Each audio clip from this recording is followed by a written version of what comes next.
ভাইয়া, তুমি আমাকে বিয়ে করবে? আমি তোমার সব কাজ করে দিব। তোমার প্যান্ট ধুয়ে দিব, তোমাকে খাবার বেড়ে দেব, তোমার মাথা টিপে দেব, আর তোমাকে অনেক ভালোবাসবো। সব কিছু করব। তুমি আমাকে বিয়ে করবে? পরন্ত বিকেলে নদীর পাড়ে বসে নদীর অপরূপ দৃশ্য দেখছিলাম। তখনই পিছন থেকে একটা বাচ্চা কণ্ঠের মেয়ে কথাগুলি বলে উঠল। পিছনে তাকিয়ে দেখি আমার চাচাতো বোন পুতুল, বয়স 7, তৃতীয় শ্রেণীতে পড়ে। এই বয়সেই প্রচণ্ড ইচড়ে পাকা হয়েছে। সবসময় আমার পিছনে ঘুরঘুর করে এবং ভালোবাসার কথা বলে। এটা আমাদের পরিবারের সবাই জানে। পুতুলের এমন পাগলামি দেখে কেউ কিছু বলে না, কারণ সে আমার ছোট চাচা চাচির একমাত্র মেয়ে। অনেক সাধনার পর পুতুলকে পেয়েছে তারা, এবং পুতুলে আমার মা বাবারও অনেক আদরের। বলা যায় আমার থেকেও বেশি প্রিয় সে। আমিও পিচ্চিটাকে কম ভালোবাসি না। যখন যা আবদার করে তখন তাই করি। সবাই পিচ্চিটার এমন পাগলামিগুলো মজা ভেবে উড়িয়ে দেয়। সবাই ভাবে বড় হয়ে গেলে আর এমন পাগলামি করবে না। তবে ওর এমন পাগলামির পিছনে হয়তোবা দোষী আমি নিজেই, কারণ আমরা যৌথ পরিবার। আমার বাবা এবং ছোট চাচা 2 ভাই তারা, আর বেঁচে আছে শুধু দাদি। পুতুলের যখন জন্ম হয় তখন ওকে আমি শখের বশবর্তী হয়ে কোলে নিয়েছিলাম। তখন আমি ক্লাস 3তে পড়ি। ছোট বাচ্চাদের সবাই আদর করে, এটাই স্বাভাবিক। আমিও তার বিকল্প নই। আমি প্রথমে পুতুলের কপালে একটা চুমু খাই, সঙ্গে সঙ্গে পিচ্চিটা নড়ে চড়ে উঠল। হয়তোবা ভালোবাসার প্রথম পরশ পেয়েছিল, তাইও কেঁপে উঠেছিল। তারপর যখন ওর গালে চুমু খেতে যাব তখনই ওর মুখটা ঘুরিয়ে নেই এবং তার ঠোঁটে আমার ঠোঁট লেগে যায়। ঠিক সেই সময় থেকেই মেয়েটা আমার পিছনে লেগে আছে। হয়তো বাঁধনটা সেখানেই বেঁধে দিয়েছে উপর থেকে। জন্ম হওয়ার পর থেকে পিচ্চিটা খুব কাঁদছিল, কিন্তু যখনই আমার ঠোঁটের স্পর্শ পেল ঠিক তখনই কেন জানি না একদম কান্না বন্ধ এবং খিলখিল করে হাসতে লাগলো। সবাই এটা দেখে অবাক হয়েছিল বটে, কিন্তু আমিও সেদিন অনেকটা খুশি হয়েছিলাম। যেটা একজন মা করতে পারল না, আমি সেটা করে দেখিয়েছি। দাঁত ছিল না, তবুও তার হাসিটা অনবদ্য। পিচ্চিটা দেখতে ছোট থেকে একদম পুতুলের মতো, তাই আমি পিচ্চিটাকে পুতুল বউ বলে ডাকি। সবাই ওকে পুতুল বলে, আর আমি ডাকি পুতুল বউ বলে। আমি পুতুলের হাত একটু শক্ত করে ধরে কাছে টেনে বসালাম। দুধে আলতা গায়ের রং, তাই একটু ছোঁয়া পেতেই সাদা জায়গা লাল হয়ে গেছে। ওর কানটা একটু টেনে দিয়ে বললাম, এই ইচড়ে পাকা, তুই কি কখনো ঠিক হবি না? সব সময় এত পাকা পাকা কথা বলিস কেন? পড়ালেখা শেষ করে বিয়ের উপযুক্ত হয়ে বিয়ের কথা বলবি। পিচ্চিটা আমার কাছে আরো একটু চেপে বসলো। আমি পড়াশোনা শেষ, তুমি আমাকে বিয়ে করবে? মহা মুশকিলে পড়লাম তো। এই তো দেখি শুধু আমাকেই বিয়ে করতে চায়। আচ্ছা ঠিক আছে, আমি তোকে বিয়ে করব, তবে আগে তুই বড় হয়ে বিয়ের উপযুক্ত হবি, তারপর। পিচ্চিটা ইয়াহু বলে চিৎকার করে ঠাস করে আবার গালে একটা চুমু খেয়ে বাড়ির দিকে দৌড় লাগালো। কি সাংঘাতিক মেয়ে রে বাবা! ইচ্ছে করছে এখনই ওকে ধরে 2 ঘা লাগিয়ে দেই। পরক্ষণেই ওর তিরিং বিরিং করে লাফিয়ে দৌড়ানো দেখে আমার মুখে হাসি ফুটে উঠল। পিচিটাকে মারামারি নিয়ে ও যত মুশকিল, কাউকে ওর গায়ে হাত লাগাতে দেই না।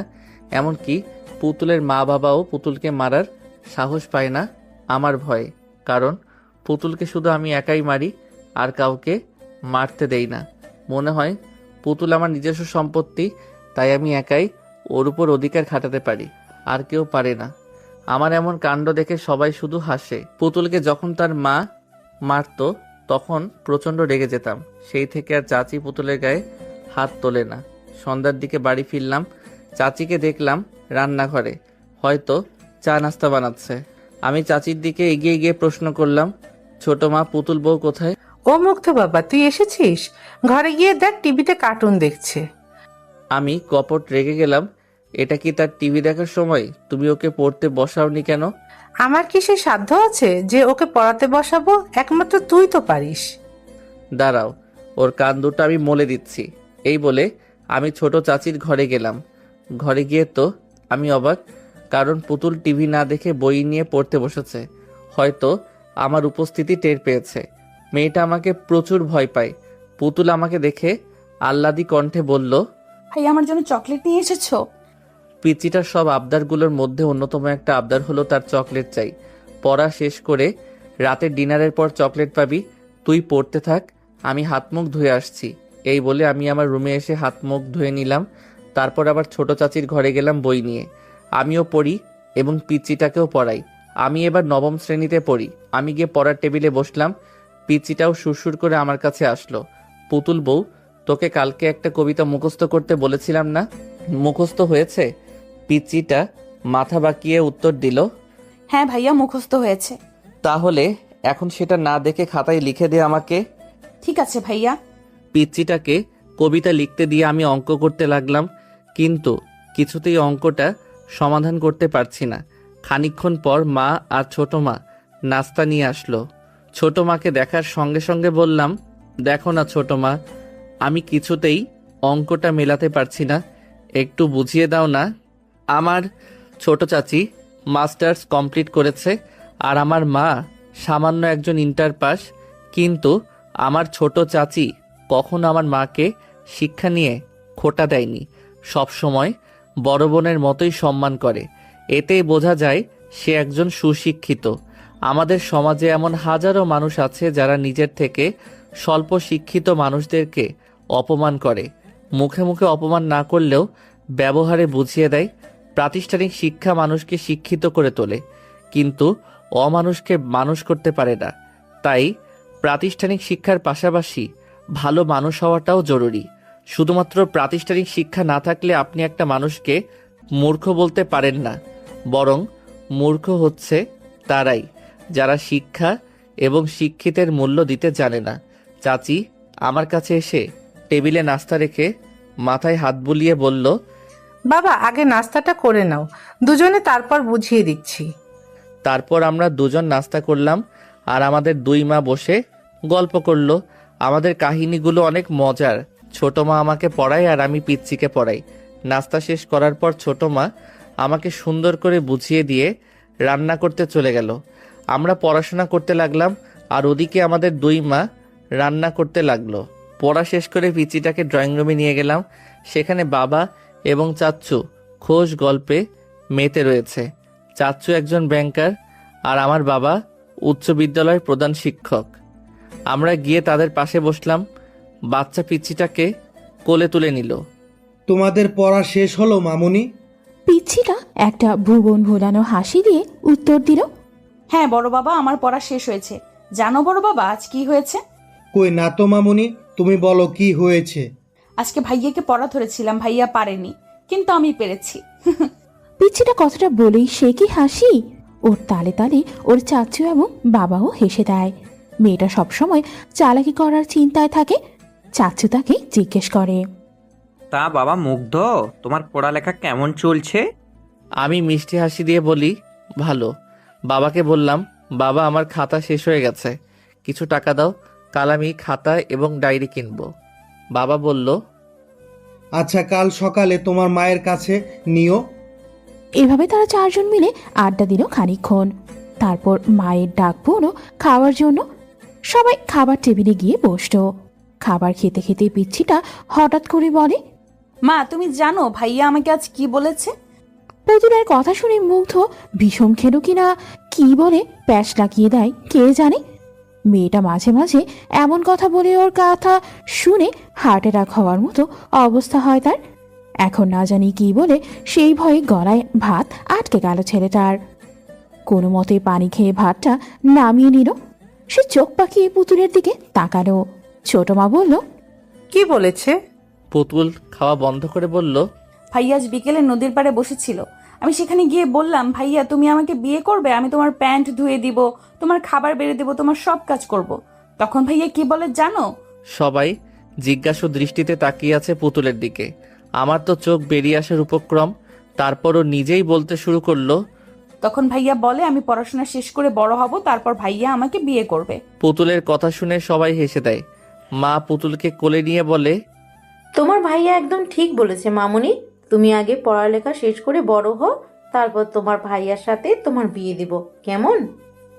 শুধু মাথা নাড়ালো। মেয়েটা এই বয়সেই বিয়ে নিয়ে এত পাকা পাকা কথা বলে, না জানি বড় হলে কি করে। এ তো আমাকে তুলে নিয়ে গিয়ে বিয়ে করবে।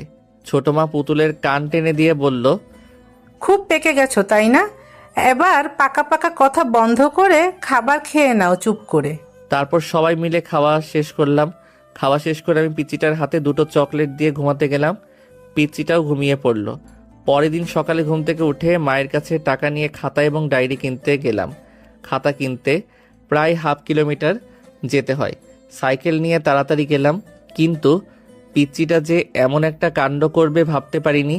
খাতা এবং ডায়েরি আমার পড়ার টেবিলে রেখে গিয়েছিলাম গোসল করতে, কিন্তু এসে দেখি খাতা আছে, ডায়েরি নেই। পুরো ঘর তন্ন তন্ন করে খুঁজেও যখন ডায়েরিটা পেলাম না, তখন চিৎকার করতে লাগলাম।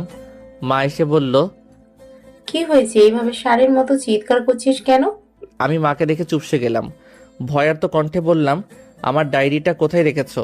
আমি কিভাবে জানবো তোর ডায়েরি কোথায়? ভালো করে খুঁজে দেখ। এই কথা বলে মা চলে গেল। তারপর আর কোথাও খুঁজে পেলাম না ডায়েরিটা। ব্যাগে বই খাতা গুছিয়ে নাস্তা করতে গেলাম। নাস্তা শেষ করে এসে ব্যাগটা ঘাড়ে নিয়ে রওনা দিলাম স্কুলের পথে। আজ সকালে পিচ্চিটাকে দেখলাম না, হয়তো ঘুমাচ্ছিল। ওকে স্কুলে নিয়ে যাওয়ার জন্য ডাক দিয়েছিলাম বেশ কয়েকবার, কিন্তু আমার ডাকে সাড়া দেয়নি, তাই ছেড়ে চলে এসেছি। প্রথম পিরিয়ড শেষ হওয়ার পর স্যার যখন হোমওয়ার্ক দিল, আমি হোমওয়ার্ক নোট করার জন্য খাতা বের করতে গিয়ে দেখি ডায়েরিটা আমার ব্যাগের ভিতর। আশ্চর্য হয়েছিলাম আমি তো আসার সময় ডায়েরিটা ব্যাগে রাখিনি, তাহলে কে রাখলো? যাক, ভালোই হয়েছে। এটা ভেবে ভালো লাগছে যে আমার সদ্য কেনা নতুন ডায়েরিটা হারাইনি। আমি ডায়েরি খোলার পর 7ম আসমানে চলে গেলাম। প্রথম পৃষ্ঠায় বড় করে তেরা বেঁকা করে লেখা ভালোবাসি। লেখাটি দেখার সঙ্গে সঙ্গে আমি বেকুব বনে চলে গেলাম। এটা কে লিখলো এভাবে, তাও আবার বাঁকা করে? তবে দেখে মনে হচ্ছে বেশ কাঁচা হাতের লেখা। আমি পরের পৃষ্ঠা উল্টালাম, একই অবস্থা। এভাবে প্রতিটি পৃষ্ঠায় শেষ করলাম, কিন্তু একটা পৃষ্ঠাও ভালো নেই। সব পৃষ্ঠাতেই বড় বড় করে লেখা ভালোবাসি। আমি ভালোভাবে খেয়াল করে দেখলাম লেখাগুলো ঠিক পিচ্চিটার হাতের লেখার মতো। আমি ভালোভাবে বুঝতে পারলাম এটা পিচ্চিটার কাজ। একবার বাড়ি যাই, ওকে বুঝিয়ে দিব এমন দুষ্টুমি করার ফল কি হয়। কোনো রকমের টিফিন পিরিয়ড পর্যন্ত ক্লাস করে পালিয়ে গেলাম। বাড়ি গিয়ে ব্যাগটা টেবিলের উপর রেখে আগে গোসল করে নিলাম। তারপর আনমনে খুঁজতে লাগলাম পিচ্চিটাকে, কিন্তু কোথাও খুঁজে পাচ্ছি না। ছোট মাকে জিজ্ঞেস করলাম, ছোট মা বলে জানে না। মাকে জিজ্ঞেস করলাম, মাও বলে জানে না। তাহলে কি পিচ্চিটা উধাও হয়ে গেল? পুরো বাড়ি খুঁজলাম, কিন্তু কোথাও পেলাম না। তারপর ভালোভাবে লক্ষ্য করলাম রান্নাঘরে মায়ের শাড়ির আঁচলটা বেশ লম্বা হয়ে আছে, আর তার নিচে ফুলে রয়েছে, আর কিছু একটা নড়াচড়া করছে। আমার আর বুঝতে বাকি রইল না, আমার জননী পিচিটাকে সেফটি দিচ্ছে। পিচিটা আমার ভয় লুকিয়ে আছে, হয়তো নিজেই তার কুকর্মগুলো মায়ের কাছে স্বীকার করেছে। আর সে যতই দোষ করুক না কেন, আমার জননী তো কিছুই বলবে না। আমি আস্তে ধীরে মায়ের পাশে গিয়ে দাঁড়ালাম। পাশের টেবিল থেকে একটা গাজর নিয়ে খেতে খেতে মাকে বললাম, মা কি করছো তুমি? দেখার পরেও জিজ্ঞেস করিস কি করছি? মানে বলতে চাইছি যে কি রান্না করছো। আমার পুতুল সোনা গাজরের হালুয়া খেতে চেয়েছে, তাই হালুয়া রান্না করছি। এমন বজ্জাত মেয়েকে ঘটা করে হালুয়া খাওয়ানোর কি আছে? বাজার থেকে একটা লাঠি এনে লাঠির মায়ের খাওয়াও। কথাটি আমি বিড়বিড় করে বললাম, যেটা পরিষ্কার করে শুনতে পাইনি মা। মা কপাল কুঁচকে জিজ্ঞেস করে, কি বললি তুই? কিছু বলিনি তো, বললাম শুধু তোমার পুতুল সোনার জন্যই রান্না করো, আমি তো তোমার কেউ না, আমার জন্য রান্না করতে হবে না। এমন ভাবে বলছিস যেন তোকে রেখে শুধু একা পুতুলকেই দেই, তাই না? তুই তো বেশি খাস, তারপরও হিংসা করিস। চাহ, এইভাবে আমার মান সম্মানকে প্লাস্টিক বানিয়ে দিলা? না, কথার প্রসঙ্গ চেঞ্জ করতে হবে, আর যত তাড়াতাড়ি হোক কৌশল করে পিচিটাকে বের করতে হবে। ওকে তো আর জোর করে মায়ের আঁচল থেকে বের করতে পারবো না। বুদ্ধি করতে লাগলাম কি করা যায়। পেয়েছি। মা জানো পুতুল বইয়ের জন্য কি নিয়ে এসেছি? কি এনেছিস? স্কুল থেকে আসার সময় ওর জন্য এক ব্যাগ চকলেট নিয়ে এসেছি, কিন্তু ওকে তো খুঁজেই পাচ্ছি না। যাই হোক, চকলেটগুলো ফেরত দিয়ে আসি। কেল্লাফতে ব্যাস, কাজ হয়ে গেছে। চকলেটের কথা শোনার সাথে সাথেই এক লাফ দিয়ে মায়ের শাড়ির আঁচল থেকে বেরিয়ে আসলো আর বলতে লাগলো, এই তো ভাইয়া, আমি এখানে, আমাকে চকলেট দাও। পুতুল বুঝতে না পারলেও তার ছোট মা যে বেশ ভালোইভাবেই বুঝতে পেরেছে এটা পুতুলকে ধরার জন্য মুগ্ধর একটা টোপ ছিল। এদিকে হাসতে হাসতেই ছোট মার অবস্থা শেষ। ছোট মা হাসতে হাসতেই পুতুলকে বলল, অবশেষে ধরা পড়লে ফাঁদে, এবার ঠেলা সামলাও। পুতুলের হাত ধরে বললাম, চকলেট খাবি তাই না? হ্যাঁ খাবো, দাও দাও। চল আমার ঘরে, সেখানে তোকে অনেক যত্ন করে চকলেট খাওয়াবো। লাফাতে লাফাতে আমার ঘরে আসলো। তারপর দরজা লাগিয়ে দিয়ে শুরু হয়ে গেল ধূপধাপ শব্দ। মাইর হবে কিন্তু কোনো আওয়াজ হবে না। কিছুক্ষণ পর দরজা খুলে দিলাম। পিচিটা হামা করে কাঁদতে কাঁদতে চলে গেল ঘরে। এখন ঘরে গিয়ে শুয়ে শুয়ে কান্না শুরু করে দিবে। মা আমাকে বকলো কিছুটা, একটা থাপ্পড় মেরেছে। তারপর আমি খাবার না খেয়ে ঘুমিয়ে পড়লাম। বিকেলে ঘুম থেকে উঠে শুনলাম পিচ্চিটা নাকি কিছু খায়নি। বেশ খারাপ লাগলো, আমারও মনটা খারাপ হয়ে গেল। আমার কারণেই কিছু খায়নি মেয়েটা, এখন নাকি ঘুমাচ্ছে। আমি ওর কাছে গিয়ে বসলাম, ডাকতে লাগলাম আদুরে কণ্ঠে। আমার ডাকে পিচ্চিটার ঘুম ভেঙে গেল। হাতের উল্টো পিঠ দিয়ে চোখ দুটো ডলতে ডলতে আমার দিকে তাকায়। আমাকে দেখার সাথেই মুখ ফিরিয়ে নেয় অভিমানে। এইটুকু মেয়ে, অথচ অভিমানটা তার অনেক বড়। আমি পিচ্চিটাকে আমার দিকে ঘুরিয়ে নিয়ে বললাম, কিরে আমার পুতুল বউ, আমার সাথে কথা বলবি না? আমার পুতুল বউটা পাহাড় সমান অভিমান মুখে জড়ো করে বলল, আমি তোমার সাথে কোনো কথা বলবো না। তুমি পচা, আমাকে শুধু মারো। কথাটি বলেই আমার পুতুল বউটা ভ্যাভ্যা করে কেঁদে ওঠে, কারণ ওর এমন কান্না দেখে আমার মনটা ডুকরে উঠল। এর আগে এভাবে কখনো কাঁদিনি মেয়েটা, হয়তো আজ একটু বেশি শাস্তি দিয়ে ফেলেছি। পিচ্চিটাকে বুকের সাথে জড়িয়ে ধরে বললাম, তোকে কথা দিলাম আর কখনো মারবো না, চল আমরা ঘুরতে যাই। সত্যি আমাকে আর কখনো মারবে না? আমাকে সাইকেলে নিয়ে ঘুরবে? হ্যাঁ সত্যি, তোকে আর মারবো না, আর হ্যাঁ তোকে সাইকেলে নিয়েই ঘুরবো।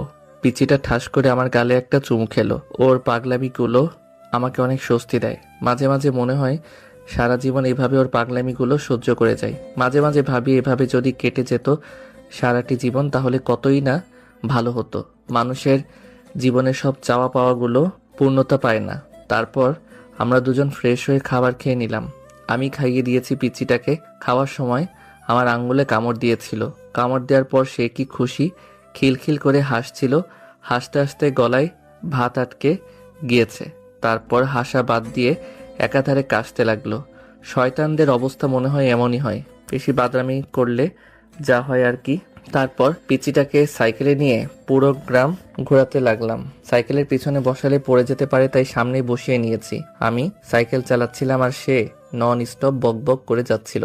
চলার পথে আইসক্রিম, হাওয়াই মিঠাই, চকলেট অনেক কিছুই খেয়েছে। আমার পকেটের 12টা বেজে গিয়েছে অলরেডি। ওর অভিমান ভাঙাতে গেলে আমার পকেটের 12টা বাজেই সবসময়। সবশেষে আমার পুতুল বইয়ের আবদার হলো তাকে কাচের চুড়ি কিনে দিতে হবে। আমি ওকে বললাম, এখন কাচের চুড়ি কোথায় পাবো? আশেপাশে তো কোনো দোকান নেই। পিচ্চিটা সামনের দিকে হাত বাড়িয়ে বলল, ওই দেখো, ফেরিওয়ালা আমাদের দিকে আসছে। যেখানে বাঘের ভয় সেখানেই সন্ধ্যা হয়। ফেরিওয়ালাকে কি এখনই আসতে হলো? কি আর করা, বাধ্য হয়ে কিনে দিলাম কাচের চুড়ি। শখ করে যখন চেয়েছে তখন আর না করি কি করে? পিচিটার মুখের হাসিটাই যে আমার সব কিছু। ওর ভুবন ভুলানো হাসিটা দেখলে কেন জানি না আমার মনটা ঠান্ডা হয়ে যায়। আচ্ছা, আমি কি পিচিটাকে ভালোবাসি নাকি বোনের মতোই ভালোবাসি? একদিন রাতে ঘুমাচ্ছিলাম, রাত প্রায় 1টা বাজে। হঠাৎ কারো কান্নার শব্দ পেয়ে ঘুম ভেঙে যায় আমার, কিন্তু কে কাঁদছে বুঝে উঠতে পারছি না। আমি ঘর থেকে বের হয়ে গেলাম। শব্দটা ছোট, মায়ের ঘর থেকে আসছে। এত রাতে কে কাঁদছে? দরজা খোলা আর বাতিও চালু আছে। গিয়ে দেখি সেখানে মা বাবাও আছে পুতুলের পাশে বসে। ছোট মা পুতুলের মাথায় হাত বুলিয়ে দিচ্ছে আর কাঁদছে, আর মা পুতুলের মাথায় পানি দিয়ে দিচ্ছে। তাহলে কি পুতুলের কিছু হয়েছে? আমি দৌড়ে পুতুলের কাছে গিয়ে দাঁড়ালাম। বেশ উত্তেজিত কণ্ঠে প্রশ্ন ছুড়লাম, ছোট মা কি হয়েছে পুতুলের, আর তুমি কাঁদছো কেন? ছোট মা কিছু বলার আগেই চাচ্চু বলল, তেমন কিছু না, একটু জ্বর এসেছে শুধু। কথাটা শুনে আমার কেমন যেন খারাপ লাগলো। এখনকার জ্বর মোটেও সুবিধার নয়। যেই মেয়েটা সারাদিন পুরো বাড়ি ছুটে বেড়ায়, এখন সেই মেয়েটাই কিনা নিস্তব্ধ হয়ে বিছানায় শুয়ে আছে। এটা কি আদৌ মানানসই? আমি আমার পুতুল বইয়ের মাথায় হাত দিয়ে দেখলাম জ্বর প্রচুর। প্রচন্ড রাগ উঠলো আমার। এতটুকু মেয়েকে কি এত কষ্ট রাখা ঠিক হচ্ছে? মা, পুতুল বইয়ের মাথার পানি মুছে দাও। কেন? আমি পুতুল বউকে ডাক্তারের কাছে নিয়ে যাব। এত রাতে ডাক্তার কোথায় পাবি? দোকান তো বন্ধ। দোকান বন্ধ হয়েছে বলে কি হাত গুটিয়ে বসে থাকবো? আমি আর কাউকে কিছু না বলে একটা তোয়ালে নিয়ে পুতুলের মাথার পানি মুছে দিয়ে ওকে কোলে নিয়ে ছুটতে লাগলাম। পিছন থেকে সবাই অনেক ডাকাডাকি করলো, কিন্তু কারো ডাকে সাড়া দিলাম না। তাই বাধ্য হয়ে বাবা এবং ছোট চাচ্চু আমার পিছু পিছু আসতে লাগলো। এত রাতে পল্লী চিকিৎসকের দোকান বন্ধ, তাই বাধ্য হয়ে ছুটতে হলো হাসপাতালের পথে। হাসপাতাল প্রায় 1 কিলোমিটার, তবুও আমাকে থামা যাবে না। আমাদের বাড়ির প্রাণ পুতুল যদি ওর কিছু হয়ে যায়, তাহলে আমাদের বাড়িটা নিষ্প্রাণ হয়ে যাবে। তখন কার সাথে আমরা খেলাধুলা করব, আর কাকেই বা এতটা ভালোবাসবে? পিছন থেকে বাবা এবং চাচ্চু বারবার বলছে, পুতুলকে আমাদের কোলে দাও, আমরা নিয়ে যাচ্ছি, তুমি নিয়ে যেতে পারবে না এত দূর। কিন্তু আমি কারো কথা শুনছি না। একটা সময় আমি হাসপাতালে গিয়ে পৌঁছালাম। পুতুলকে নিয়ে সোজা একটা ডাক্তারের কেবিনে ঢুকলাম অনুমতি ছাড়াই। কেবিনে একজন মহিলা ডাক্তার বসেছিল। আমাকে দেখার সঙ্গে সঙ্গে বলল, এই কে তুমি, আর এইভাবে একটা মেয়েকে নিয়ে কোথা থেকে এসেছো? আমি আন্টিটার কাছে গিয়ে কাঁদতে কাঁদতে বললাম, আন্টি, আমার পুতুল বউকে সুস্থ করে দিন, ওর অনেক জ্বর এসেছে। আমার পিছু পিছু বাবা এসে বলল, মুগ্ধ এভাবে কারো অনুমতি ছাড়া কেউ প্রবেশ করে? মুগ্ধর বাবা অনেকটা রেগেই তেড়ে আসতে লাগলো তার দিকে। বাড়াবাড়ি ভালো, কিন্তু এতটা বাড়াবাড়ি করা ভালো না যেটাতে লোকে আমাদের মন্দ বলে। ডাক্তার তার বাবাকে থামিয়ে দিয়ে বলে, থাক, ছেলেটাকে আর কিছু বলবেন না। আমার মতে সে ভুল করেনি, সে হয়তো তার পুতুল বউকে খুব ভালোবাসে, তাই কুলকিনারা হারিয়ে ফেলেছে। এই ভালোবাসাটা মেয়েটির জন্য প্রয়োজন। তারপর ডাক্তার আন্টি পুতুলকে দেখলো, জ্বর মেপে দেখলো 101 ডিগ্রি জ্বর। তারপর ডাক্তার আন্টি ওষুধ লিখে দিল। আমরা হাসপাতাল থেকে বের হয়ে ফার্মেসি থেকে ওষুধ নিলাম। তারপর বাড়িতে আসলাম। সেই রাতে পুতুল আমার সাথে ঘুমিয়েছিল। সকালে ঘুম থেকে উঠে দেখি আমার বুকে মাথা রেখে ঘুমিয়ে আছে। সেই দিন আবারও তার মায়ায় পড়ে গিয়েছিলাম আমি। মেয়েটা বড্ড মায়াবী, ওর দুষ্টুমি সবাইকে মুগ্ধ করে দেয়। এভাবেই কেটে যেতে লাগলো প্রতিটি প্রহর। পিচ্চিটার সাথে খুনসুটিময় দিনগুলো পেরিয়ে যাচ্ছে। এভাবে কেটে গেল 1টি বছর, কিন্তু এখনো পিচ্চিটার দুষ্টুমি কমেনি। একদিন কোচিং সেন্টারে পরীক্ষা দিচ্ছিলাম, হঠাৎ আমার পুতুল বউটা দৌড়ে আমার কাছে চলে আসলো। এমন আচমকা ঘটনার জন্য মোটেও প্রস্তুত ছিলাম না আমি। স্যার তো রেগে আগুন, আমাকে অনেক বকাঝকা করে ক্লাস থেকে বের করে দিল। আমি মন খারাপ করে পিচ্চিটাকে নিয়ে কোচিংয়ের বাইরে বের হয়ে আসি। একটা খোলা মাঠে নদীর ধারে পিচ্চিটাকে নিয়ে গেলাম। আজ কেন জানি না পিচ্চিটার উপর রাগ করতে পারলাম না, পিচ্চিটাকে মারতে পারলাম না, কারণ ওকে কথা দিয়েছিলাম যে আর কখনো ওকে মারবো না। আমি ওর সামনে হাঁটু গেড়ে বসে ওর গালে হাত রেখে বলি, কিরে পুতুল বউ, এভাবে কোচিংয়ের ভেতর দৌড়ে এসেছিস কেন? পিচ্চিটা আমার প্রতি উত্তর না করে ফিক করে হেসে দেয়। আমি ওর হাসির রহস্যটা বুঝে উঠতে পারলাম না। বেকুবের মতো প্রশ্ন ছুড়লাম, কি হয়েছে, এভাবে হাসছিস কেন? তুমি এখনো দেখোনি?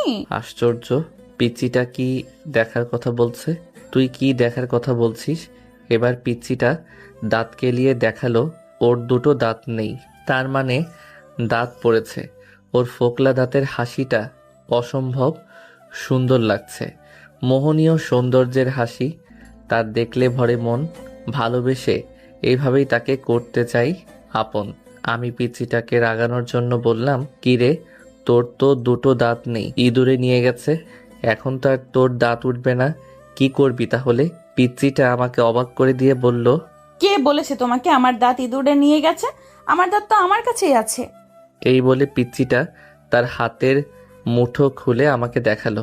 কি আশ্চর্য ঘটনা, দুটো দাঁত নিয়ে এসেছে সে আমাকে দেখানোর জন্য। কেমন শয়তান মেয়ে! মানুষ দাঁত ইঁদুরের গর্তে কিংবা ঝোপঝাড়ে ফেলে দেয়, কিন্তু এই মেয়েটা দাঁত হাতে নিয়ে ঘুরে বেড়াচ্ছে। ভাবা যায় এগুলা?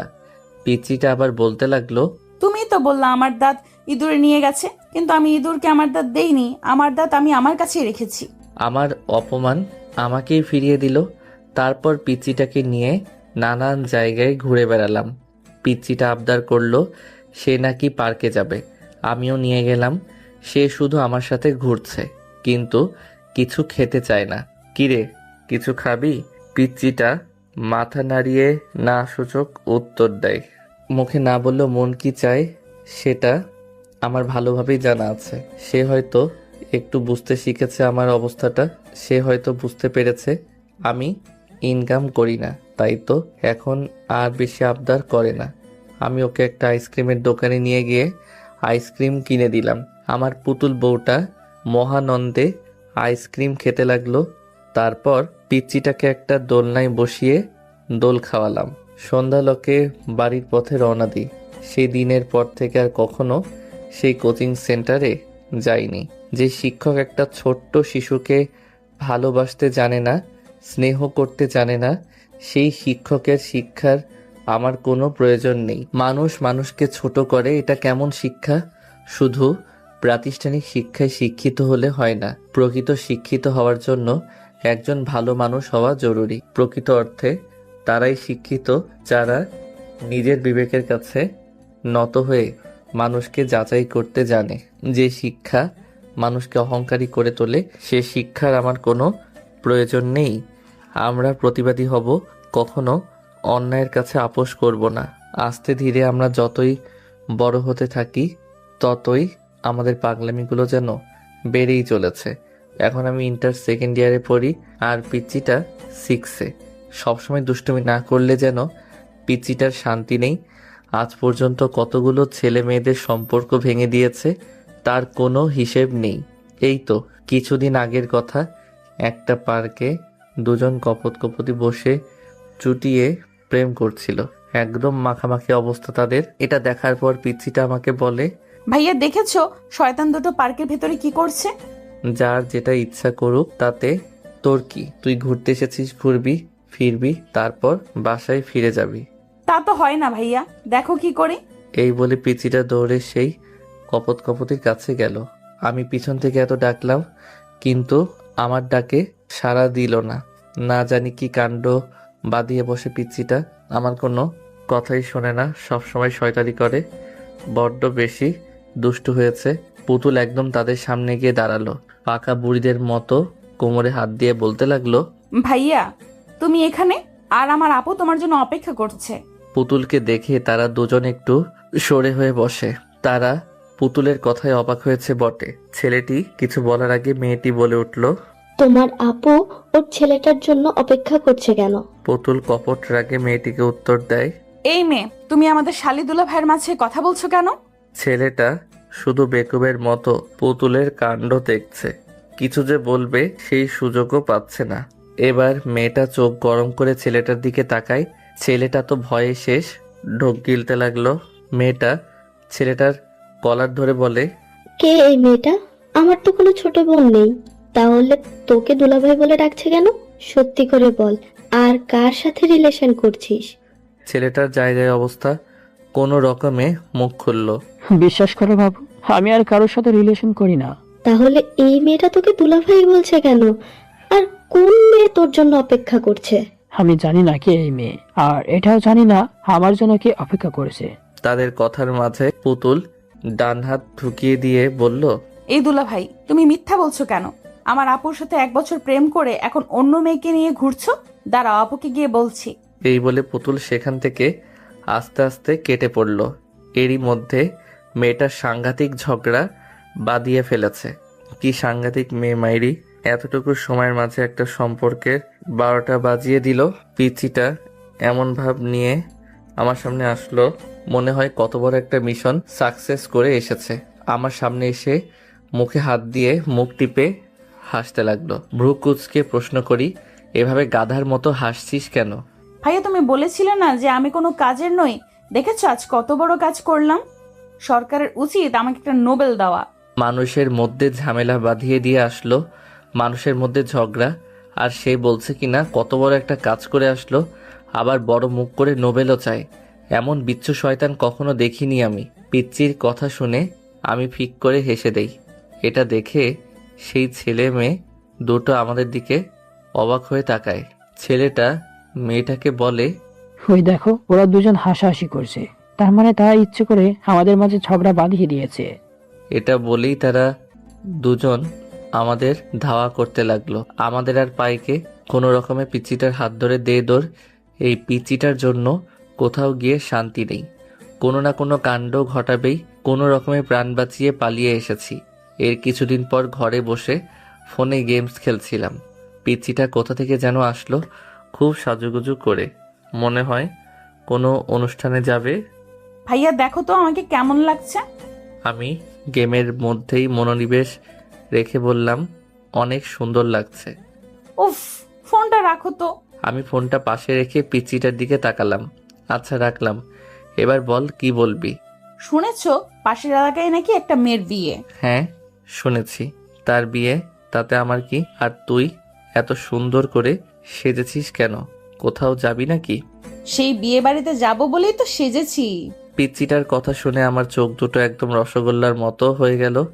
বিনা দাওয়াতে কেউ কিভাবে বিয়ের বাড়িতে যায়? কিন্তু তারা তো আমাদের দাওয়াত করেনি, বিনা দাওয়াতে কিভাবে যাবি? বিনা আমন্ত্রণে দাওয়াত খাওয়ার যে কি মজা তা তুমি বুঝবে না। এখন সুন্দর দেখে একটা পাঞ্জাবি পরে নাও তো। কি সাংঘাতিক কাহিনী, বিনা আমন্ত্রণে নাকি দাওয়াত খেতে যাবে। আমি যেতে পারবো না। ঠিক আছে, না গেলে নাই, আমি একাই যাব। এই বলে পিচ্চিটা যেতে লাগলো। আচ্ছা ঠিক আছে দাঁড়া, আমিও যাচ্ছি। কখন কি বিপদ ঘটায় তার কোনো নিশ্চয়তা নেই, তাই বাধ্য হলাম যেতে। কালো রঙের একটা পাঞ্জাবি পরলাম, তারপর দুজনে মিলে ঘর থেকে বের হলাম। ঘর থেকে বের হতে না হতেই মা এবং ছোট মা সামনে পড়ল। মা আমাদের দুজনকে একসাথে দেখে বলে, কিরে তোরা কোথায় যাচ্ছিস এভাবে সাজুগুজু করে? বিয়ের দাওয়াত খেতে যাচ্ছি গো বড় মা। পিচ্চিটার কথা শুনে মুখোদর মা এবং ওর ছোট মা দুজনার দিকেই বেকুবের মতো তাকিয়ে রইল। কোথায়? পাশের এলাকায়। কিন্তু তারা তো আমাদের বিয়েতে দাওয়াত করেনি। তোমাদের দাওয়াত করেনি তো কি হয়েছে, আমাকে তো পার্সোনালি দাওয়াত করেছে। কি বলিস এসব তুই? কোথাকার কোন প্রেসিডেন্ট যে আমাদের দাওয়াত না করে তোকে দাওয়াত করবে, তাও আবার পার্সোনালি? বড় মা, তুমি আমার মতো একজন ভদ্র সমাজসেবককে এইভাবে অপমান করতে পারো না, আমার সম্মানে লাগে। যে মেয়েটা মানুষের মধ্যে ঝগড়া বাঁধিয়ে দেয় সে বলছে কিনা সে একজন ভদ্র সমাজসেবক? মানা যায় এগুলা? ইচড়ে পাকা কি আর সাধে বলি? মা এবং বড় মা আর আমাদের পথ আটকালো না, কারণ তারা জানে তারা তাদের পুতুলের সাথে কখনো কথায় পেরে উঠবে না। পথে যেতে যেতে আমাদের কথোপকথন। ভাইয়া, আমরা গিয়ে কি দিয়ে খাওয়া শুরু করব বলো তো? মুরগির রোস্ট নাকি খাসির কলিজার রোস্ট? তুই কি দিয়ে খাওয়ার চিন্তা করছিস আর আমি চিন্তা করছি মাইট খাওয়ার। কথাটা আমি মনে মনেই বললাম। আগে গিয়ে দেখ খেতে দেয় কিনা, তারপর ভাববি কি দিয়ে খাওয়া শুরু করবি। আর এসব কি আজগুবি খাবারের নাম বলছিস তুই? খাসির কলিজার আবার কখনো রোস্ট হয়? তাহলে ওটাকে কি বলে? ও ওটাই, হ্যাঁ। আমাদের খেতে দেবে কিনা সেটাই জানা নেই, আর সে কিনা কি দিয়ে খাওয়া শুরু করবে সেই চিন্তা করছে। আজ তো কপালে মাইর আছে বিনা দাওয়াতে বিয়ে বাড়ি যাওয়ার জন্য। ভাইয়া কি বলছো অমন বিড়বিড় করে? ভাবছি রে বুড়ি। কি ভাবছো? এটাই ভাবছি যে 40 দিন পর আমাদের 40া কে খাবে। এবার কথা না বলে চুপচাপ চল। পিচ্চিটা হয়তো আমার কথার মানে বুঝতে পারিনি, তাই চুপচাপ হাঁটা ধরলো। আজ আমার প্রথম অভিজ্ঞতা হবে বিনা আমন্ত্রণে দাওয়াত খাওয়ার। না জানি কপালে কি আছে, পিচ্চিটা নিজেও মরবে আর আমাকেও মারবে। ভাগ্য করে পেয়েছিলাম এমন একটা পুতুল বউ যে সবসময় আমাকে বিপদে ফেলার চিন্তা ভাবনা করে। বিনা দাওয়াতে বিয়ে বাড়িতে এসেছি তো ঠিকই, কিন্তু কপালে যে কি আছে তা একমাত্র আল্লাহই জানে। কিরে, বিয়ে বাড়িতে তো চলে আসলাম, এবার কোন পরিচয় ঢুকবি? বরপক্ষ নাকি? আমার কথা শেষ করতে না দিয়েই পিচিটা বলে উঠল, না না, ভুলেও বরপক্ষের কথা বলা যাবে না, কারণ বরপক্ষ তো এখনো আসেনি। যদি বরপক্ষের কথা বলি তাহলে তো পাবলিক আমাদেরকেই ধোলাই দিবে। এইটুকু মেয়ের মাথায় কি বুদ্ধি! আমাদের দুজনের কথোপকথনের মাঝে হঠাৎ একজন লোক আসলো। তোমাদেরকে তো আগে কখনো দেখিনি, কে তোমরা আর কোন পক্ষ থেকে এসেছো? আমার গুরু যেহেতু আমার পুতুল বউ, সে সব সময় আমার আগে আগে যায়, তাই এবারেও সে নিজেই উত্তর দিল, হ্যাঁ, আমাদেরকে চিনবেন কিভাবে? আগে কখনো দেখেননি তো, তাই। আর আমরা কোন পক্ষের লোক? কিন্তু তোমাদের দাওয়াত করেছি বলে তো আমার মনে হয় না। আঙ্কেল, মনে হবে কিভাবে? আপনি যখন আমাদের বাড়িতে দাওয়াত দিতে গিয়েছিলেন তখন তো আমরা নানু বাড়িতে ঘুরতে গিয়েছিলাম, তাই আমাদের দেখেননি। কিন্তু তোমাদের মা বাবা কই? মা বাবা আমাদের জন্য ভেতরে অপেক্ষা করছে। এই ভাইয়া চলো, দেরি করলে আবার মা বকবে। এই বলে টানতে টানতে পিচ্চিটা আমাকে ভিতরে নিয়ে যায়। তারপর একটা টেবিলে বসলাম। কিছুক্ষণ পর খাবার পরিবেশন করা হলো। দুজনে পেট ভরে খেলাম। তারপর স্থান ত্যাগ করি আমরা। গ্রামের পিচ ঢালা রাস্তায় হেঁটে চলেছি আমরা। রাস্তার দুই ধারে সবুজ ফসলে ভরা, যতদূর চোখ যায় শুধু ফসল আর ফসল। গ্রামের মেঠো পথগুলো মানুষের মন ভালো করে দেওয়ার জন্য যথেষ্ট। রাস্তার দুই ধারে দাঁড়িয়ে আছে লম্বা লম্বা ডাব গাছ। বসন্তের ছোঁয়া লেগেছে প্রকৃতিতে। কোকিল তার নিজ কণ্ঠে গান গেয়ে বেড়াচ্ছে মনের সুখে। সৃষ্টির এমন মনোরম দৃশ্য বড়ই মনোমুগ্ধকর। ইচ্ছে করে হারিয়ে যাই এই সুন্দর প্রকৃতিতে, বিলিয়ে দেই নিজেকে। মেঠো পথ ধরে বাড়ির উদ্দেশ্যে হাঁটছিলাম, হঠাৎ পিচ্চিটা বলে ওঠে, জোর বাঁচে বেঁচে গেছি। ধরা পড়লে কি যে হতো! কি আর হতো, মান সম্মান প্লাস্টিক হয়ে যেত। সম্মান আবার প্লাস্টিক সিলভারের হয় নাকি? পিচ্চিটার এমন পাকনামি কথা শুনে ওর কানটা টেনে ধরলাম। উফ ভাইয়া লাগছে, ছাড়ো। লাগার জন্যই তো ধরেছি। এত পাকা পাকা কথা বলিস কেন? পাকা পাকা কথা কখন বললাম? আমি তো ঠিকই বলেছি। তুমি কখনো দেখেছো মান সম্মান প্লাস্টিকের হয় বা সিলভারের হয়? দেখোনি, তাই তো? তাহলে বলো আমার ভুলটা কোথায়? পিচ্চির এমন অকাট্য যুক্তি শুনে আমি স্তব্ধ, তবুও কান ছাড়লাম না তার। এবার একটু জোরেই টেনে ধরেছি। ভাইয়া ছাড়ো, খুব ব্যথা করছে। আমি কি তোমার ঘরের বউ নাকি যে যখন খুশি আমাকে মারবে? আমি পিচ্চিটার কান ছেড়ে দিয়ে বললাম, তুই আমার ঘরের বউ হতে যাবি কেন? তুই তো আমার ঘরের কাজের বুয়া। কি বললে তুমি? আমি কাজের বুয়া? দাঁড়াও, দেখাচ্ছি তোমাকে মজা। এই বলে পিচ্চিটা আমাকে ধাওয়া করতে লাগলো আর আমি দৌড়াতে লাগলাম। বেশ খেপিয়ে দিয়েছি আমার পুতুল বউটাকে। এখন কোনোভাবেই তার হাতে নিজেকে ধরা দেওয়া যাবে না। ধরা দিলেই বিপদ, কারণ না জানি কতটা রেগে আছে। আর ধরতে পেলে ধোলাই তো অবশ্যই দেবে। দুজনেই প্রাণপণে ছুটছি। বিয়ে বাড়িতে যেটুকু খাবার খেয়েছি দৌড়াতে দৌড়াতে সব হজম হয়ে গেছে। তাহলে লাভটা কি হলো? আজ আমার পরীক্ষার রেজাল্ট দিয়েছে। ঘরে মন খারাপ করে বসে আছি আমি। এমন সময় পিচ্চিটা আসলো আমার ঘরে, এসে বলে, ভাইয়া তোমার তো আজকে রেজাল্ট দিয়েছে, কিন্তু তুমি মন খারাপ করে বসে আছো কেন?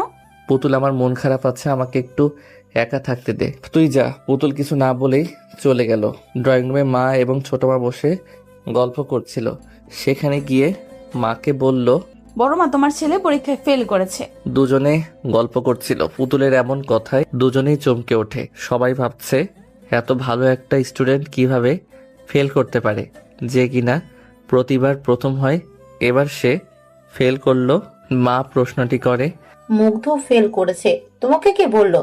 কেউ বলেনি, কিন্তু তোমার ছেলের তো মন খারাপ করে বসে আছে। আমি গেলাম, আমাকে বলে আমার মন খারাপ আছে। তুই যা, আমাকে একা থাকতে দে। মা আর কোনো কথা না বলে সোজা আমার ঘরে চলে আসে। এসেই আমাকে একটা থাপ্পড় মারে। মায়ের এমন আচরণে প্রচণ্ড অবাক হয়ে যাই আমি। মা তো কখনো আমাকে অকারণে মারে না, তাহলে আজ কেন মারলো বুঝতে পারলাম না আমি। আমি গালে হাত দিয়ে মাথা নিচু করে শান্ত কণ্ঠে মাকে প্রশ্ন করি, মা, তুমি আমাকে মেরেছো তাতে কোনো সমস্যা নেই, কিন্তু কেন মেরেছো সেই কারণটা বলো।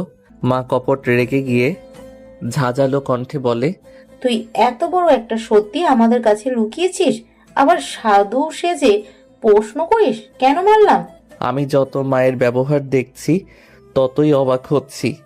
আগে কখনো মায়ের আচরণ এমন হয়নি, কিন্তু আজ হঠাৎ মায়ের কি হলো যার কারণে এতটা বাজে ব্যবহার করছে আমার সাথে? তবে মায়ের এমন অকারণে বাজে ব্যবহার আমাকে খুব আঘাত করছে। কোন সত্যিটা লুকিয়েছি আমি তোমার কাছ থেকে, যার কারণে এতটা বাজে ব্যবহার করছো আমার সাথে? তুই যে ফেল করেছিস তা আমাদেরকে বলেছিস? এই কথাটি শুনে সপ্তম আসমান থেকে পড়লাম। আমি কখন ফেল করলাম? আর মাকেই বা এই কথাটি কে বলল? তোমাকে এসব কথা কে বলেছে? পুতুল বলেছে। আজ পুতুল না বললে তো আমরা জানতে পারতাম না তোর এই ঘটনা। তারপর মা আরো কিছু বকা দিয়ে চলে গেল। আমি ঠায় দাঁড়িয়ে রইলাম। কিছুক্ষণ পর পুতুলকে ডাক দিলাম। পুতুলও লক্ষ্মী মেয়ের মতো আমার ঘরে আসে। আমি পুতুলের হাত ধরে বিছানায় বসালাম। তুই নাকি আমাকে বলছিস যে আমি ফেল করেছি? তুমি মন খারাপ করে বসেছিলে, ভেবেছিলাম তুমি ফেল করেছো, তাই বলেছি। কিন্তু আমি তো ভাবিনি যে বড় মা তোমাকে মারবে। সরি ভাইয়া। পিচ্চিটার এমন অসহায় মুখ দেখে আমি আর রাগ করে থাকতে পারলাম না। তবু বললাম, জানিস তো পুতুল, বেশি বাড়াবাড়ি কোনো কিছুতেই ভালো না, সেটা হোক ভালো কিংবা খারাপ। মজা করার একটা সীমা থাকে। শোন, তোকে একটা গল্প বলি। একটা রাখাল বনে ছাগল চড়াতে যেত। সে গ্রামের লোকদের সাথে মজা করার জন্য বাঘ এসেছে বলে চিৎকার করতে লাগলো। রাখালের চিৎকার শুনে গ্রামের সবাই ছুটে আসলো তাকে সাহায্য করার জন্য, কিন্তু এসে দেখে সেখানে কোনো বাঘ নেই, উল্টো রাখাল হাসছে। এরপর আরো একবার রাখাল এভাবে মজা করলো। গ্রামের লোকেরা ছুটে আসলো রাখালকে বাঁচাতে, কিন্তু রাখাল আবারও হাসতে লাগলো। এমনইভাবে তৃতীয় দিন সত্যি সত্যি বাঘ চলে আসে এবং রাখাল প্রাণ বাঁচানোর জন্য চিৎকার করে সাহায্য চাইতে লাগলো। কিন্তু এবার গ্রামের লোকেরা মজা ভেবেই সাহায্য করতে এগিয়ে আসেনি, বাঘ রাখালকে খেয়ে নেয়। এই গল্পটি শুনে তুই কি বুঝলি? অকারণে মজা করা আর আমাদের ঠিক না। অকারণে মজা করলে নিজেকেই বিপদে পড়তে হয়। এই তো ভালো মেয়ে। ভাইয়া তোমার খুব লেগেছে তাই না? না রে পাগলি, লাগেনি। ওটা তো মায়ের ভালোবাসার পরশ ছিল, লাগবে কেন? এখন তুই যা। মা আমার যেই গালে থাপ্পড় মেরেছিল, পুতুল ঠাস করে সেই গালে একটা চুমু খেয়ে চলে যায়। আমি বুঝি না এই মেয়েটির কাণ্ডগুলো কখন কি করে, বোঝা মুশকিল। এত বড় হয়েছে এখন, তবু দুষ্টুমি গেল না। বিশেষ করে ওর এমন পাগলামিগুলোর জন্যই ওর উপর বেশিক্ষণ রেগে থাকতে পারি না। বিকেলবেলা মন খারাপ করে ড্রয়িং রুমে বসেছিল মা। বাবা খুশি মনে বাজার থেকে মিষ্টি নিয়ে বাসায় বাড়িতে ঢুকলো। বাড়িতে ঢুকেই দেখে মা মন খারাপ করে বসে রয়েছে। বাবা মায়ের পাশে গিয়ে বসলো। বাবা মিষ্টির প্যাকেট খুলে একটা মিষ্টি মায়ের দিকে এগিয়ে ধরে তারপর বলে, কি রে হনুমা, তুমি মন খারাপ করে বসে আছো কেন? আজ তো তোমার খুশি হওয়ার কথা, তা না করে তুমি মন খারাপ করে বসে আছো। এই নাও মিষ্টি খাও। মা মুখ গোমড়া করে উত্তর দেয়, আর মিষ্টি কিসের জন্য খুশি হব বলো? মায়ের কথা শুনে বাবা কিছুটা অবাক হয়। কিসের জন্য খুশি হবে মানে? তোমার ছেলে পরীক্ষায় ফেল করেছে, তার জন্য খুশি হব। বাবা মনে মনে ভাবছে, রেহনুমা কি মাতাল হয়ে গেছো নাকি যে এসব আবোল তাবোল বকছো? তোমার ছেলে প্রত্যেকবারের মতোই এবারেও জিপিএ 5 পেয়েছে, আর তুমি বলছো তোমার ছেলে ফেল করেছে।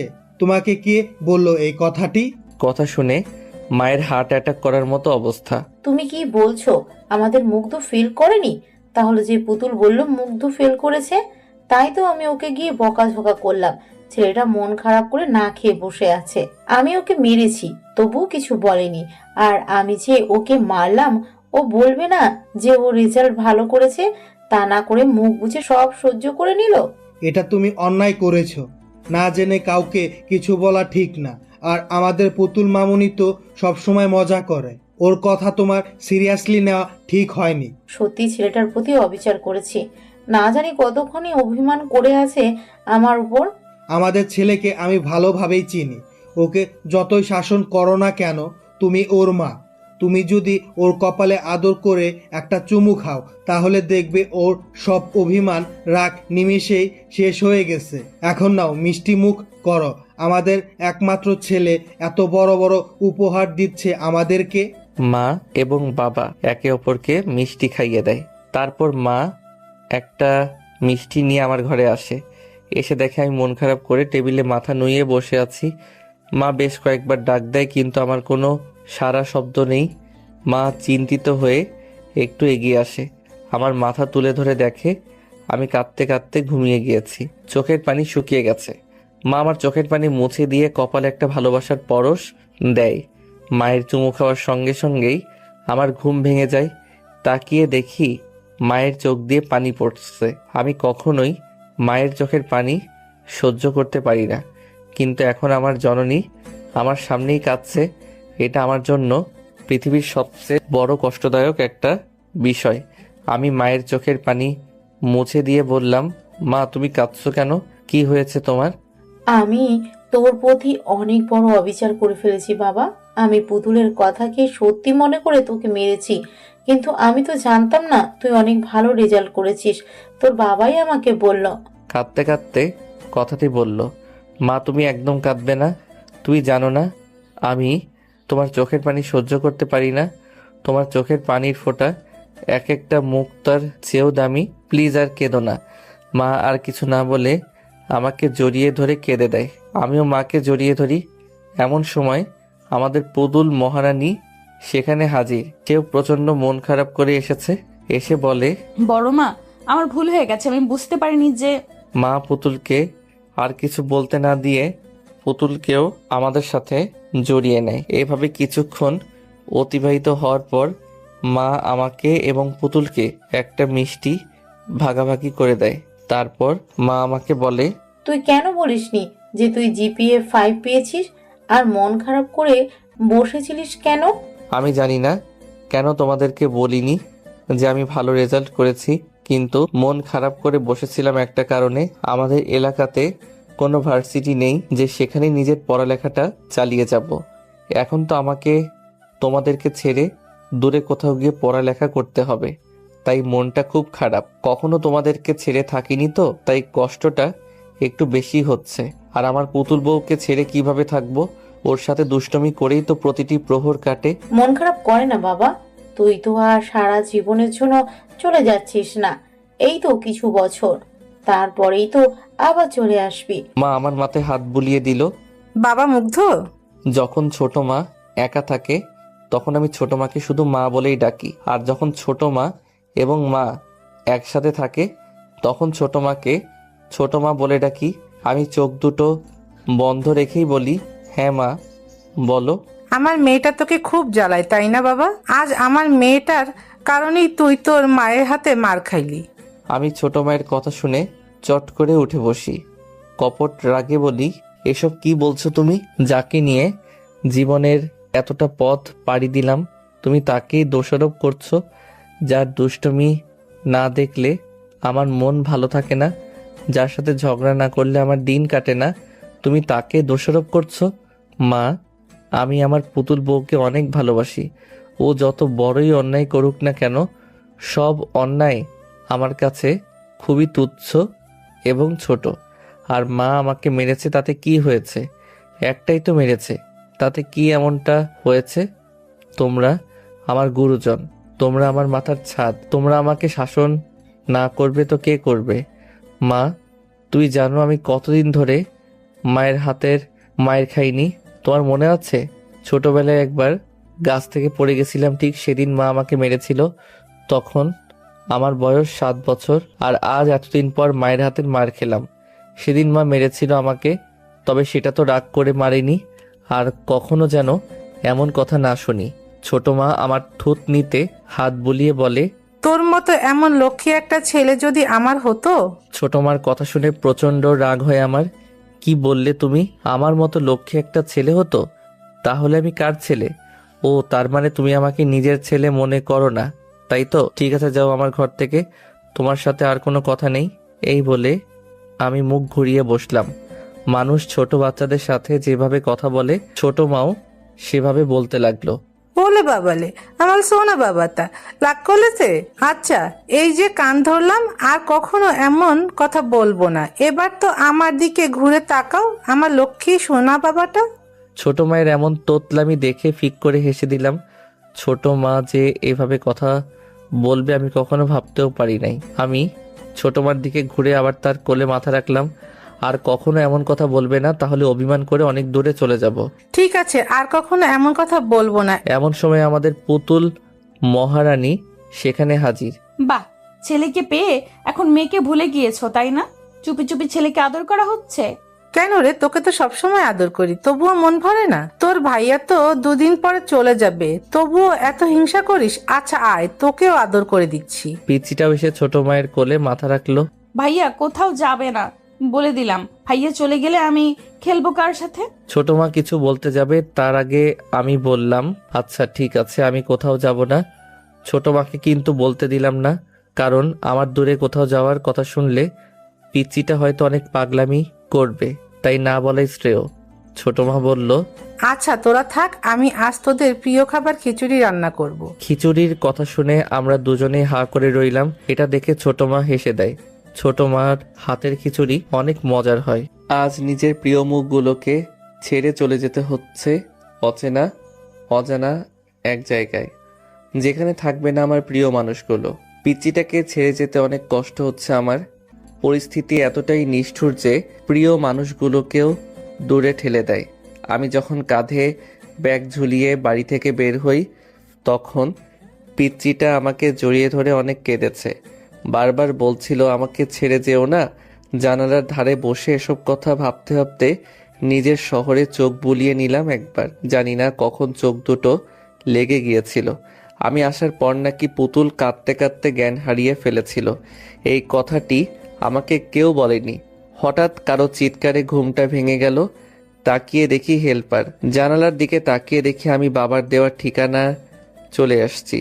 বাস থেকে নেমে একটা রিক্সা নিয়ে বাবার দেওয়ার ঠিকানায় চলে গেলাম। কলিং বেল বাজানোর কিছুক্ষণ পরে একটা মেয়ে এসে দরজা খুলে দিল। কে আপনি আর কাকে চাই? দরজাটা খুলে দিয়ে কথাটি বলল মেয়েটি। আমি শান্ত কণ্ঠে জবাব দিলাম, জি আমি মুগ্ধ। এটা আসলাম চাচার বাড়ি না? মেয়েটি কিছু বলার আগেই বাড়ির ভেতর থেকে একটা শব্দ ভেসে আসলো। কে এসেছে রে মা? মেয়েটি আমাকে দরজায় দাঁড় করিয়ে রেখে উত্তর দিল, মুগ্ধ নামের একটি ছেলে এসেছে, তোমাকে খুঁজছে। আরে ওকে বাইরে দাঁড় করিয়ে রেখেছিস কেন? ভেতরে নিয়ে আয়। এবার মেয়েটি আমার দিকে তাকিয়ে বলল, চলুন ভিতরে, বাবা আপনাকে ডাকছে। আমি অনুমতি পেয়ে ভেতরে গেলাম। সোফায় একজন মহিলা এবং পুরুষ বসে আছে। সম্ভবত মেয়েটির বাবা মা হবে। আমি তাদের সামনে গিয়ে সালাম দিলাম। চাচা সালামের জবাব দিয়ে বলল, তা বাবা, তুমি রায়হানের ছেলে মুগ্ধ? আমি মাথা নাড়িয়ে হ্যাঁ সূচক উত্তর দিলাম। পরিচয় হও, ইনি হলো তোমার চাচি, আর ও হলো আমাদের মেয়ে রিক্তা। ভদ্র মহিলা এবং মেয়েটিকে দেখিয়ে দিয়ে বলল, মেয়েটি প্রথম থেকে আমার দিকে হিংসে ভরা দৃষ্টিতে তাকিয়েছিল। তবে কি মেয়েটির চোখে আমি বিষাক্ত কাটা হয়ে গেলাম? পরিচয় পর্ব শেষ করে চাচা আমাকে বলল, এখন গিয়ে হাত মুখ ধুয়ে একটু বিশ্রাম নিয়ে খাবার খেয়ে নাও। রিক্তা, মুগ্ধকে গেস্ট রুমে নিয়ে যাও। মেয়েটি আমাকে একটা রুমে নিয়ে এসে বাথরুম দেখিয়ে দিয়ে চলে গেল। আমি ব্যাগটা বিছানায় ছুঁড়ে মেরে বাথরুম গিয়ে ফ্রেশ হয়ে নিলাম। তারপর বিছানায় শরীরটা এলিয়ে দিলাম। হঠাৎ শুনতে পেলাম, বাবা, এই ছেলেটা কি আমাদের সাথে থাকবে? মনে হলো রিক্তা নামের মেয়েটি কথাটি বলল। আমার একটু বেশি কৌতূহল জাগলো মনে তাদের কথোপকথন শুনবার। ছেলেটি আমাদের সাথেই থাকবে। কিন্তু বাবা, ছেলেটাকে দেখে আমার সুবিধার মনে হচ্ছে না, তুমি ওকে অন্য কোথাও থাকতে বলো। কি বলছো এসব? ও আমার ছোটবেলার বন্ধুর ছেলে।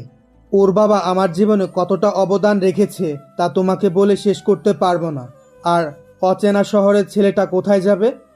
আমি এত কিছু জানি না, তুমি ওকে তাড়িয়ে দাও। কেন এমন পাগলামি করছো তুমি? আমার কাছে তো মুগ্ধকে খারাপ লাগছে না। এবার রিক্তার মা বলে ওঠে, তোমার মেয়ে তো ঠিকই বলেছে।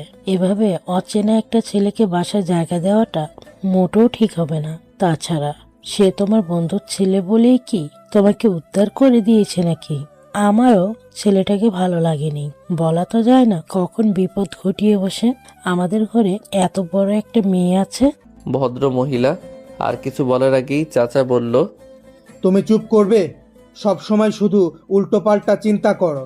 ছেলেটির মধ্যে কি রকম খারাপ দেখলে যে যার জন্য মনে হলো সে এতটা জঘন্য কাজ করতে পারে? মানুষকে ভালোবাসতে শিখো, তাহলেই না মানুষের মর্মটা বুঝবে। রিক্তা বলে ওঠে, বাবা, তুমি ওকে অন্য কোথাও থাকতে বলো, না হলে আমি কিন্তু এখানে থাকবো না। এই কথা বলে রিক্তা চলে যায় তার ঘরে। ভদ্র মহিলাও আর থাকলো না, স্থান ত্যাগ করে।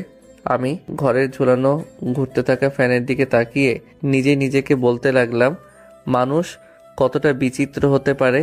তা না হলে একটা অচেনা মানুষকে নিয়ে এতটা জঘন্য ভাবনা কিভাবে মনের মধ্যে পুষতে পারে?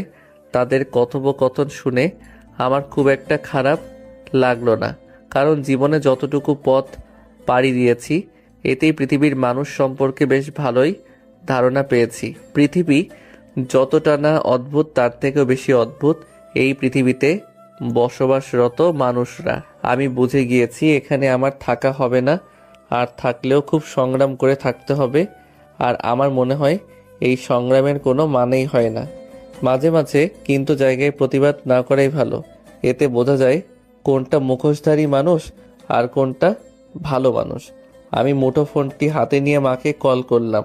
দুবার রিং বাজতেই কলটা রিসিভ করলো। আমি কিছু বলার আগেই মা বলল, তুই ঠিকঠাক ভাবে পৌঁছে গিয়েছিস তো বাবা? যেতে কোনো অসুবিধা হয়নি তো? মায়ের কথা শুনে নিঃশব্দে একটা মুচকি হাসি দিলাম। মায়ের কাছে এখনো সেই ছোট্ট মুগ্ধই রয়ে গেলাম। পৃথিবীর সকল মা বাবার কাছে তাদের সন্তানরা ছোটই থেকে যায়, বড় হয়ে যায় তো শুধু সন্তান নামক কিছু অমানুষরা, যারা মা বাবার উপর অত্যাচার করে। হ্যাঁ মা, আমার আসতে কোনো অসুবিধা হয়নি। বাড়ির সবাই কেমন আছে মা? সবাই ভালো আছে, কিন্তু পুতুল কেঁদেই চলেছে। কাঁদতে কাঁদতে জ্ঞান হারিয়ে ফেলেছিল একবার। কথাটি শুনে আমার হাসি মুখটা মলিন হয়ে গেল। ভাঙা কণ্ঠে বললাম, কি বলছো এসব? পুতুল জ্ঞান হারিয়ে ফেলেছে আর তোমরা আমাকে বলনি? বললে কি হতো? চিন্তা ছাড়া কি আর কিছু করতে পারতি? এখন কি করছে? এখন একটু ঘুমিয়েছে। আচ্ছা, বাবা কোথায়? এই তো আমার পাশে, নে কথা বল। এই বলে মা বাবার হাতে ফোনটি দিল। হ্যাঁ বাবা বল, কি খবর তোর? ভালো। বাবাকে কিছু বলতে গিয়ে আটকে গেলাম। কিরে কিছু বলবি? বাবা আমি এখানে থাকতে চাই না। কেন? তাহলে তোর আঙ্কেলকে বল একটা বাড়ি দেখতে। ঠিক আছে বাবা। তারপর টুকিটাকি কথা বলে কল কেটে দিলাম। যাক একটা ব্যবস্থা হয়ে গেল। কিছুক্ষণ পরে রিক্তা ডাকতে এলো খাবার খাওয়ার জন্য। আমি কিছু না বোঝার ভান করে খাবার খেতে গেলাম। তোমার বাবা বলল তুমি নাকি আমাদের সাথে থাকবে না। কেন বাবা, এখানে কি তোমার অসুবিধা হবে? খাবার খাওয়ার সময় চাচা কথাটি বলল। না চাচা, কোনো সমস্যা নেই। তাহলে যে তোমার বাবা বলল তুমি এখানে থাকবে না? আসলে আমি একলা থাকতে একটু বেশি পছন্দ করি তো, তাই এই জন্য বাড়িতে ও কেউ আমাকে বেশি ডিস্টার্ব করতো না। আচ্ছা, যেমনটা তোমার ইচ্ছে। তারপর সবাই খাওয়া শেষ করলাম, কিছু সময় বিশ্রাম নিলাম। তারপর আমি রিক্তা এবং চাচা বের হলাম বাসা দেখার জন্য। তাদের পাশেই বাসাটা, একলা মানুষ তাই বেশি দেখাশোনা করলাম না। সন্ধ্যার মধ্যে সবকিছু গোছগাছ করে নিলাম। আমার পুতুল বউয়ের সাথে কথা বলবো বলে কল দিলাম মাকে। মা বলল, বাবা তোর বাড়ি পছন্দ হয়েছে? হ্যাঁ মা হয়েছে। আচ্ছা মা, পুতুল কি এখনো ঘুমায়? না, ঘরে বসে আছে মন খারাপ করে। আচ্ছা ফোনটা পুতুলকে দাও। মা পুতুলের কাছে গিয়ে বলল, পুতুল মামুনি, তোমার ভাইয়া ফোন করেছে, তোমার সাথে কথা বলবে। না আমি বলবো না, না আমি কথা বলবো না। ফোনের ওপাশ থেকে আমি স্পষ্ট নাক টানা শব্দ পাচ্ছি। তার মানে পুতুল এখনো কাঁদছে। আমি মাকে বললাম, মা পুতুলকে বলে দাও আমার সাথে কথা না বললে আর কখনো বাড়ি ফিরবো না। মা পুতুলকে কথাটি বলার সঙ্গে সঙ্গেই পুতুল চিৎকার দিয়ে ফোনটা হাতে নিল। ফোন কানে নিয়ে শুধু কাঁদছে। পিচিটার চোখের এক এক ফোঁটা আমার বুকে তীরের মতো এসে বিঁধতে লাগলো। জানি না পিচিটার চোখের পানি আমাকে কেন এতটা আঘাত করে। আমি চোখের কোণায় জমে থাকা ফোঁটা ফোঁটা পানি মুছে দিলাম। আমার পুতুল বউটা কি এভাবেই কাঁদবে, নাকি আমার সাথেও কথা বলবে? আমি তোমার সাথে কোনো কথা বলবো না, তুমি খুব পচা। তুমি আমাকে একা ফেলে চলে গেছো, এখন আমি কার সাথে খেলবো, আমাকে কে পড়াবে? আমাকে তো তুমি ছাড়া আর কেউ পড়াতে পারে না। কথাগুলো বলে ডুকরে ডুকরে কেঁদে ওঠে পুতুল। ওর এমন বেদনাদায়ক কথাগুলো আমার বুকের ভিতরটাকে দুমড়ে মুচড়ে দিল। ইচ্ছে করছে এখনই ছুটে চলে যাই পিচিটার কাছে। পুতুল বউ, তুই যদি আর একবার কাঁদিস তাহলে আমি আর কখনো বাড়ি ফিরবো না বলে দিলাম। কথাটি বলার সঙ্গে সঙ্গেই কান্না বন্ধ। যাক, ঔষধ কাজে দিয়েছে তাহলে। আমি আবার বললাম, তুই জাদু দেখবি? তুমি তো অনেক দূরে, তাহলে দেখবো কিভাবে? চাইলেই যাই। আমার পড়ার টেবিলের ড্রয়ারে গিয়ে দেখ, তোর জন্য চকলেট রাখা আছে। আর প্রতিদিন সকালে গিয়ে দেখতে পারবি তোর জন্য চকলেট রাখা থাকবে। কিন্তু তুমি তো অনেক দূরে, তাহলে কে আমার জন্য চকলেট রাখবে? এটাই তো জাদু। তুই যখন ঘুমিয়ে পড়বি তখন একটা পরি গিয়ে চকলেট রাখবে তোর জন্য। পিচিটা আর কোনো কথা না শুনে ফোন রেখে দৌড় দিল আমার ঘরে। চকলেটের জন্য একদম পাগলি। দীর্ঘ 5 বছর পর আজ বাড়িতে ফিরছি। নিজের অনুভূতিটা আজ অন্যরকম লাগছে। প্রিয় মানুষের মুখগুলো দেখব বলে। আজ আবার সেই আমার পিচিটাকে দেখতে পাবো। না জানি পিচিটা কতটা বড় হয়ে গেছে। আমাকে দেখলে কি চিনতে পারবে, নাকি আমি তাকে দেখলে চিনতে পারবো জানি না। কি উপহার অপেক্ষা করছে আমার জন্য। দীর্ঘ সময় জার্নির পর বাড়ির সামনে এসে নামলাম। সব কিছু কতটা পরিবর্তন হয়ে গেছে। পুরো পৃথিবীটা যদি পরিবর্তন হয়ে যায় তাহলে মানুষগুলো পরিবর্তন হতেই বা ক্ষতির কি? আমি বাড়ির সামনে গিয়ে দাঁড়ালাম। কিছুটা অবাক হয়ে যাই বটে, কারণ আমাদের বাড়ির সামনে এক ঝাঁক মেয়ে ফুটবল খেলছে। তাদের মধ্যে রয়েছে একটা বড় মেয়ে। মেয়েটাকে ঠিক মতো দেখা যাচ্ছে না। আমি আর সেদিকে না তাকিয়ে বাড়ির দিকে অগ্রসর হলাম। হঠাৎ মাথায় ভারী কিছুর আঘাত পেলাম। মাথাটা ভন ভন করে ঘুরতে লাগলো। পিছনে ঘুরে দেখি বড় মেয়েটি দৌড়ে আসছে আমার দিকে ফুটবল নেওয়ার জন্য। তার মানে এই মেয়েটার কাজ এটা।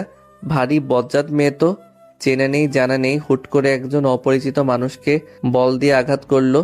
মেয়েটি আমার সামনে এসে বল কুড়িয়ে নেওয়ার পরে আমার দিকে তাকালো। আমি কিছু বলতে যাব তার আগে মেয়েটি আমাকে জড়িয়ে ধরলো। আচমকা এমন ঘটনার জন্য মোটেই প্রস্তুত ছিলাম না। মেয়েটি হঠাৎ আমাকে জড়িয়ে ধরলো কেন? কে এই মেয়েটি? এসব নানান চিন্তা ঘুরপাক খেতে লাগলো আমার মাথায়। ইতিমধ্যে আমার পুরো শরীরটা অবশ হয়ে যেতে শুরু করে।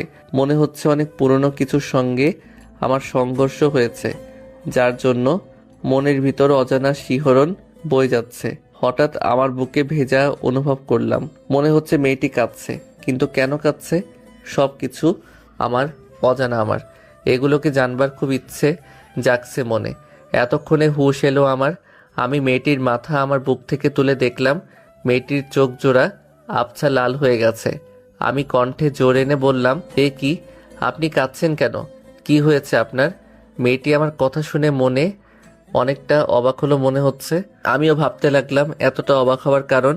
মেয়েটি কপট রেগে কোমরে 2 হাত রেখে বলল, তুমি আমাকে চিনতে পারোনি? আমাকে তুমি করে সম্বোধন করায় অনেকটা অবাক হলাম আমি। আমাকে কিছু বলার সুযোগ না দিয়ে আবার সে বলল, আজ তোমাকে দেখাবো মজা। এই বলে ফুটবল রেখে আমাদের বাড়ির ভিতরে চলে গেল। আমি আরো বেশি অবাক হলাম মেয়েটির এমন হুটহাট কাজকর্ম দেখে। মেয়েটি আমাকে জড়িয়ে ধরলই বা কেন, কাঁদলই বা কেন, আর আমাদের বাড়ির ভিতরেই বা গেল কেন? সবকিছু আমার মাথা ঘুরিয়ে দিচ্ছে। হয়তো আমাদের পরিচিত কেউ হবে তাই এমন আচরণ করছে, কিন্তু আমার পুতুল বউটাকে দেখতে না পেয়ে মনটা নিমিষেই খারাপ হয়ে গেল, যার জন্য মনটা সবসময় ছটফট করে। এখনও তার দেখাই মিলল না। এসব চিন্তা বাদ দিয়ে বাড়িতে সামনে এসে কলিং বেল বাজালাম। কয়েক মুহূর্ত পর ছোট মা এসে দরজা খুলে দিল। আমাকে দেখার সঙ্গে সঙ্গেই ছোট মার চোখের পানি গড়িয়ে এলো। কলিজা বলে চিৎকার দিয়ে আমাকে জড়িয়ে ধরে কাঁদতে লাগলো। হয়তো এটা খুশির কান্না। এই কান্না থামাতে নেই। কলিজার শব্দটি শুনে ঘরে থাকা আমার জননী ও এক প্রকার দৌড়ে চলে এলো। ছোট মা আমার কপালে গালে চুমো দিয়ে ভরিয়ে দিল। এবার মা আমাকে দেখে যেন অজর ধারায় চোখের পানি ফেলতে লাগলো। আমি বুঝি না মায়েরা কেন এমন হয়। সন্তানকে বহুদিন পর দেখলেই কেন কাঁদে, আর দূরে কোথাও গেলেই কেন কাঁদে। আমাকে দেখে মা একদম বরফ হয়ে গেছে। আমি একটু এগিয়ে গিয়ে মাকে পরম মমতায় জড়িয়ে ধরলাম। মা এবার হাউমাউ করে কাঁদতে লাগলো। আমি বুঝতে পারছি মায়ের কান্না থামাবো কিনা। আমি মায়ের চোখের পানি মুছিয়ে দিয়ে ভাঙা কণ্ঠে জোর এনে বললাম, মা, আমি কি তোমাদের চোখের পানি দেখার জন্য এত দূর ছুটে এলাম নাকি? তোমাদের মুখে পূর্ণিমার হাসি দেখার জন্য এসেছি। মা বুঝতে পারলো আমার কথায় অভিমানের মিশ্রণ রয়েছে, আর আমার অভিমান খুব সহজে ভাঙবার নয়, সেটা মা খুব ভালো করেই জানে। তাই চোখের পানি মুছে আমার কপালে একটা ভালোবাসার পরশ দিয়ে বলল, তুই আসবি এইটা আমাদের বলিসনি কেন? একেবারে যেহেতু চলে এসেছি তাই ভাবলাম সারপ্রাইজ দেব। তুই এমন এমন সারপ্রাইজ দিস, মানুষের হার্ট অ্যাটাক হওয়ার মতো সারপ্রাইজ। বেশ ভারী কণ্ঠে কথাটি বলল আমার জননী। উফ মা, এসব ফালতু কথা আমার জন্য একদম পছন্দ না। আচ্ছা ঠিক আছে, আর বলবো না। নিজের মাকে পেয়ে আমাকে ভুলে গিয়েছিস? আমি কে যে আমাকে মনে হবে? পিছন থেকে অতি জোরালো অভিমানী কণ্ঠে ছোট মা কথাটি বলল। আমি এবার মাকে ছেড়ে ছোট মাকে গিয়ে জড়িয়ে ধরি। ছোট মার কপালে শব্দ করে ছোট্ট একটা চুমু খাই। আমি জানি ছোট মা আমার উপর বেশিক্ষণ রাগ বা অভিমান করে থাকবে না। ছোট মার কাঁধে আমার 2 হাত পেঁচিয়ে বললাম, তোমরা 2 মা মিলে আমার দুটো পৃথিবী। তোমাদের কাউকে আমি আলাদা চোখে দেখি না। মাকে যতটা ভালোবাসি তোমাকেও ঠিক ততটাই ভালোবাসি। তোমাদের 2 মায়ের মাঝে আমি কোনো বৈষম্য রাখি না। ছোট মা আমার মাথায় হাত বুলিয়ে দিয়ে বলে, আমরা ভাগ্য করে তোর মতো সন্তান পেয়েছি। আমি দুজনকে হাসানোর জন্য বললাম, আমি ভাবতেই পারিনি তোমরা এত তাড়াতাড়ি বুড়ি হয়ে যাবে। 5 বছরই বুড়ি হয়ে গেলাম আমরা? তা নয় তো কি, মাথার প্রায় চুল তো পেকে গেছে। তাহলে তো বুড়ি হয়ে গেছো তোমরা, তাই না? আমার কথা শুনে আমার 2 জননী ফিক করে হেসে দেয়। দুটো চাঁদের হাসি একসাথে হলে কতটা সুন্দর হতে পারে তার বর্ণনা দেওয়ার ক্ষমতা আমি অধমের নেই। মায়েদের সাথে খুনসুটি করলেও আমার 2 চোখ যেন খুঁজে হয় না অন্য কাউকে। আমি এসেছি পর্যন্ত এখনো আমার পুতুল বউয়ের কোনো দেখা নেই। তোর পুতুল বউ ঘরে আছে। পিছন থেকে মায়ের কথাটি শুনে হকচকিয়ে উঠলাম আমি। বেশি ভনিতা না করে বললাম, আমি এসেছি। এটা কি পুতুল বুঝতে পারিনি নাকি বুঝে ও আসছে না? তা জানি না, তবে তুই আসায় কয়েক মুহূর্ত আগে মন খারাপ করে হন হন করে ঘরে গেল। মনে হয় কারোর সাথে ঝগড়া করে এসেছে। আমি লাগেজ আর কাঁধের ব্যাগটা মায়ের হাতে দিয়ে গুটি গুটি পায়ে এগিয়ে যেতে লাগলাম পিচিটার ঘরের দিকে। আমার উল্টো দিক হয়ে ঘাপটি মেরে বসে আছে। এটা কি তার অভিযান? আমি কণ্ঠ কাঁপিয়ে ডাক দিলাম, পুতুল বউ। ডাকটি দেওয়ার সময় আমার যেন অন্তরাত্মা কেঁপে উঠল। আজ কত বছর পরে আমার সেই রেখে যাওয়া ছোট্ট পুতুলকে দেখব আমি। ভাবতেই আমার মনের ভিতর সাগরের ঢেউয়ের মতো উতাল পাতাল শুরু হয়ে গেল। আমার মুখ থেকে পুতুল বউ ডাকটি শুনে পুতুল আমার দিকে ঘুরে তাকায়। সেই মেয়েটি যে আমাকে বাড়ির সামনে জড়িয়ে ধরেছিল। এবার আর অবাক হলাম না, কারণ আবছা আবছা বুঝতে পেরেছিলাম এই মেয়েটি আমার পুতুল বউ হবে। পুতুল এবারও বিলম্ব না করে দৌড়ে এসে আমায় জড়িয়ে ধরে। এবার আমিও পরম মমতায় জড়িয়ে নিলাম আমার পুতুল বউটাকে। দীর্ঘ কয়েকটি বছর পর প্রিয় মানুষটাকে বুকে জড়িয়ে নেওয়ার অনুভূতিটা যে কতটা প্রখর তা বলে বোঝানো খুব কঠিন। রেখে গেলাম সেই ছোট্ট পুতুলকে, আর এসে যে পুতুল বউকে এতটা বড় হতে দেখব তা ভাবনায় আনা মুশকিল। আজ আমার পুতুল বউটা কতটা বড় হয়ে গেছে। হঠাৎ পুতুল নিজেকে আমার থেকে ছাড়িয়ে নিয়ে দুহাত দূরে গিয়ে দাঁড়িয়ে কোমরে হাত রাখলো। তুমি আমাকে চিনতে পারোনি? এত তাড়াতাড়ি ভুলে গিয়েছো আমাকে? কথাটি বেশ অভিমান নিয়েই বলল আমার পিচ্চিটা। জানি এখন ইমোশনাল হওয়া যাবে না, তাই পুতুল বউটাকে রাগানোর জন্য বললাম, আগে তো অনেক সুন্দরী ছিলি, এখন যে এতটা পেতনির মতো দেখতে হবি তা তো আর জানতাম না, তাই চিনতেও পারিনি। বোমাটা মনে হয় সঠিক জায়গায় পড়েছে, এই বুঝি বোমাটা ফাটলো বলে। আমি পেতনির মতো দেখতে, তাই না? গোটা গ্রামের সবচেয়ে সুন্দরী মেয়ে আমি, আর আমাকেই বলছো পেতনি? আজ তোমার একদিন কি আমার যে কয়দিন লাগে। এই বলে পাশে টেবিলে থাকা স্টিলের স্কেল নিয়ে আমাকে ধাওয়া করতে লাগলো মারার জন্য। পুরো বাড়ি ছুটে চলেছি আমরা। সত্যি এতদিন পরে পুতুলের রাগ ভাঙাতে পেরে অনেকটাই ভালো লাগা কাজ করছে আমার মনে। আমাদের এমন ছেলে মানুষই দেখে ছোট মাকে বলে, এতদিন বাড়িটা যেন প্রাণহীন ছিল, আজ আমাদের খোকা আসার সাথে সাথে এই বাড়িটা প্রাণ ফিরে পেল। ছোট মার কথা শুনে মা একটা তৃপ্তির হাসি দিয়ে বলল, ঠিক বলেছিস ছোট, একমাত্র ছেলে মেয়ে দুটোই আমাদের বাড়ির প্রাণ, ওদের ছাড়া বাড়িটা একেবারে নিষ্প্রাণ। ছেলেটা হুট করে এসে আমাদের চমকে দিল, আর দুজন একসাথে হয়েই কেমন খুনসুটি ও দুষ্টুমিতে মেতে উঠল। পিচ্চিটার দৌড়ানি খেয়ে আমি হাঁপিয়ে গেলাম, কিন্তু পিচ্চির হাঁপিয়ে যাওয়ার কোনো নামগন্ধ নেই মাত্র। একটা সময় না পেরে আমি সোফায় ধপ করে বসে পড়লাম। এই সুযোগে পুতুলও কয়েকটা বসিয়ে দিল আমার শরীরে। পুতুলের মান অভিমান ভাঙিয়ে নিজের ঘরে গেলাম ফ্রেশ হওয়ার জন্য। ঘরে গিয়েও অবাক হতে হলো আমাকে, কেননা যেমন পরিষ্কার ঘর রেখে গিয়েছিলাম ঠিক তেমনই আছে। কেউ হয়তো প্রতিনিয়ত ঘরে এসেছে এবং আমার এই ছোট্ট ঘরটিকে পরিষ্কার পরিচ্ছন্ন রেখেছে। এসব ভাবছিলাম, তখনই পিছন থেকে কেউ বলে ওঠে, আমি সব সময় তোমার ঘর পরিষ্কার রেখেছি, এই নাও তোয়ালে। তোয়ালেটা আমার হাতে ধরিয়ে দিয়ে আমাকে কিছু বলার সুযোগ না দিয়ে চলে গেল পুতুল। আমি ওর যাওয়ার পানে তাকিয়ে ভাবতে লাগলাম, আমার সেই ছোট্ট পুতুল আর সেই ছোট্টটি নেই, অনেক বড় হয়ে গিয়েছে সে। একটা সময় ছিল আমাদেরকেই তার কাজ করে দিতে হতো, আর এখন সে আমাদের কাজ করে দেয়। পৃথিবীটা যদি থমকে যেত তাহলে আমরা বুঝতেই পারতাম না জীবনের মজা। এসব ভাবনা বাদ দিয়ে বাথরুমে গিয়ে গোসল করে নিলাম, তারপর খেয়ে নিলাম। কিছুক্ষণ পর বাবা এবং ছোট চাচ্চু একসাথে বাড়িতে আসে, তাদের সাথে কুশল বিনিময় করলাম, তারপর আড্ডায় মেতে উঠলাম সবাই। হঠাৎ পুতুলের কথা মনে পড়ায় মাকে জিজ্ঞেস করলাম, মা পুতুলকে দেখছি না, পুতুল কোথায়? মা রান্নাঘরের দিকে ইশারা করে বলল, পুতুল রান্নাঘরে রান্না করে। আমি মায়ের কথা শুনে এবার আরো বেশি অবাক হয়ে গেলাম। কি আশ্চর্য, বাড়িতে আসার পর সবাই শুধু আমাকে অবাকই করে দিচ্ছে। পুতুল রাঁধতে পারে? কেন পারবে না? রান্না বান্না মেয়েদের জীবনের অনেক বড় এমন ভূমিকা পালন করে। পুতুল তোকে রেঁধে খাওয়াবে বলে অনেক কষ্টে রান্না করা শিখেছে, বিশ্বাস না হলে গিয়ে দেখ।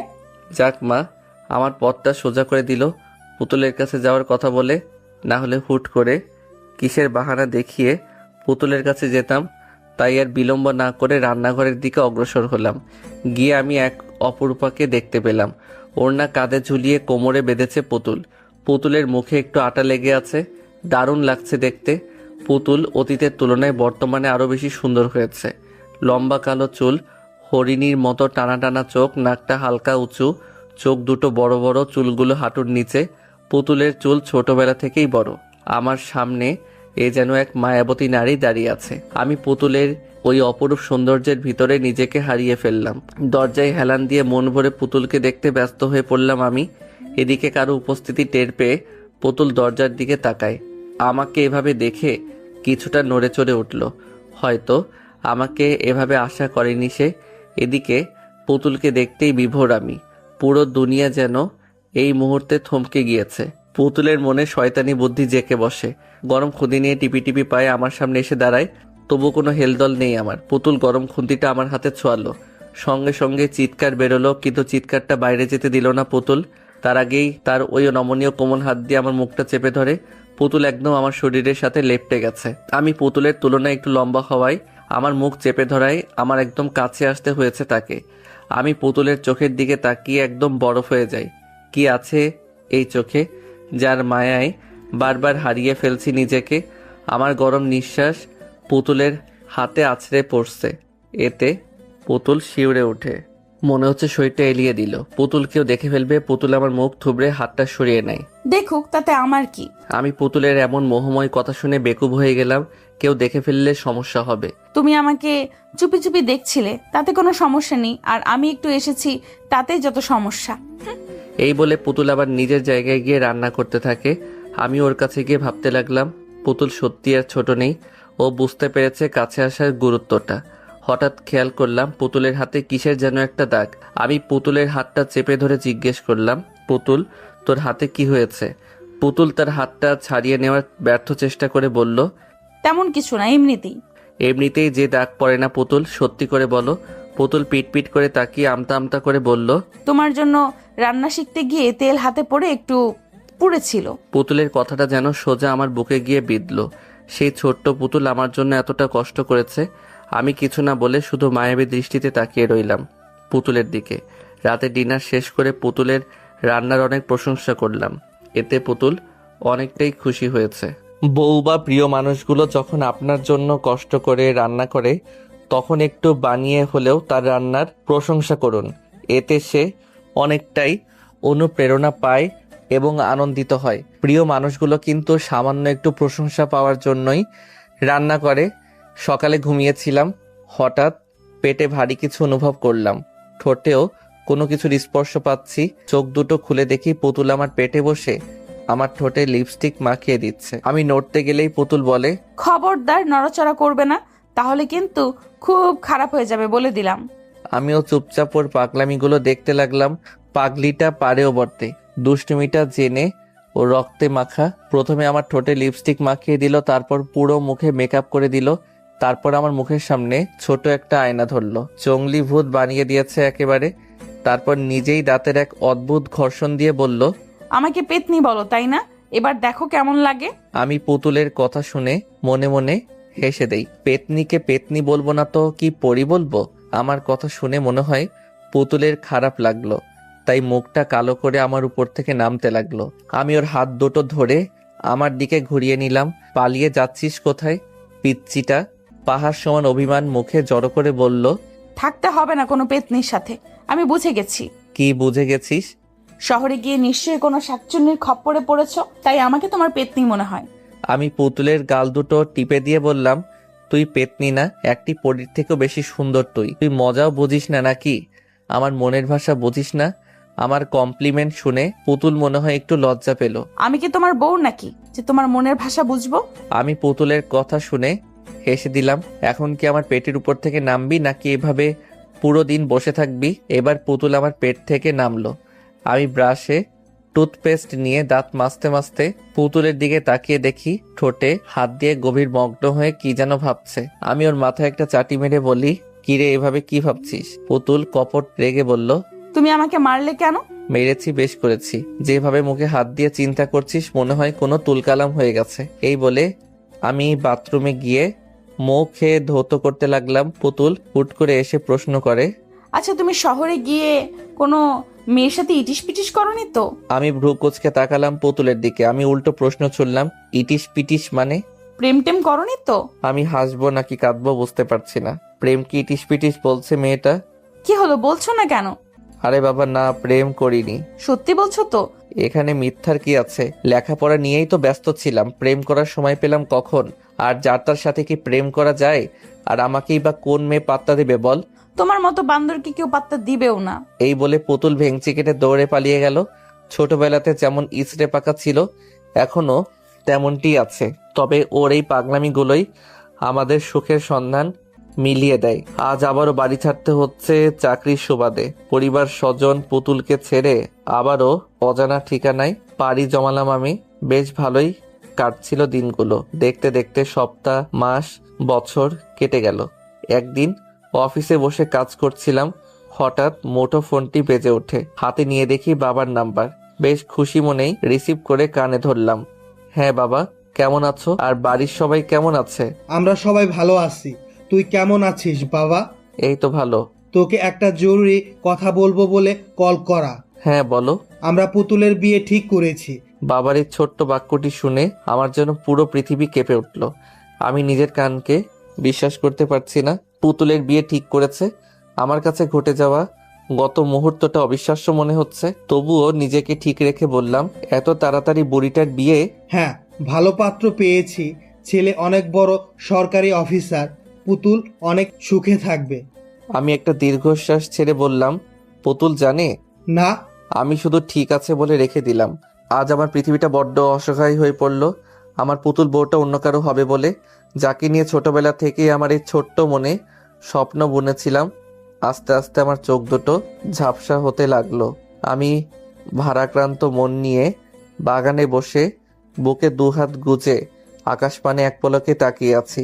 ভাবছি 2 দিনে আমার পুরো পৃথিবীটাই উল্টে গেল। যাকে নিয়ে ছোটবেলা থেকে মনে ঘর বাঁধার স্বপ্ন পুষে রেখেছিলাম, এখন সে অন্য কারো হয়ে যাবে। এই কথাটি ভাবতেই বারবার বুকের ভেতরটা ছ্যাদ করে ওঠে।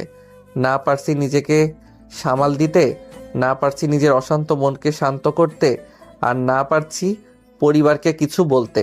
কারণ আমি বা পুতুল ছোটবেলা থেকেই বাবার কথায় অনড় ছিলাম। কখনো বাবার কথার উপরে কথা বলিনি। এখনো সেই সাহসটা জোগাতে পারিনি পুতুলকে হারিয়ে ফেলবো। এই কথাটি ভাবলেই বুকের ভেতর দুমড়ে মুচড়ে একাকার হয়ে যায়।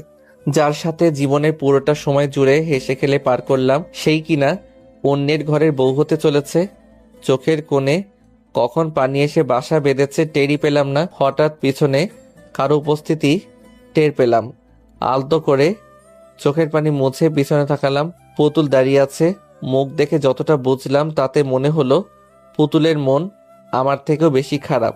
আমি নিজেকে স্বাভাবিক রেখে বললাম, কি রে, কিছু বলবি? বলার জন্যই এসেছি। আজ অনেক কিছুই বলার আছে তোমাকে। তুমি সব সময় আমার কথা মজা ভেবে উড়িয়ে দাও, কিন্তু আজ আমি যা বলবো তা একদম মজা নয়। আজ পুতুলের কথার সুর পাল্টে গেছে।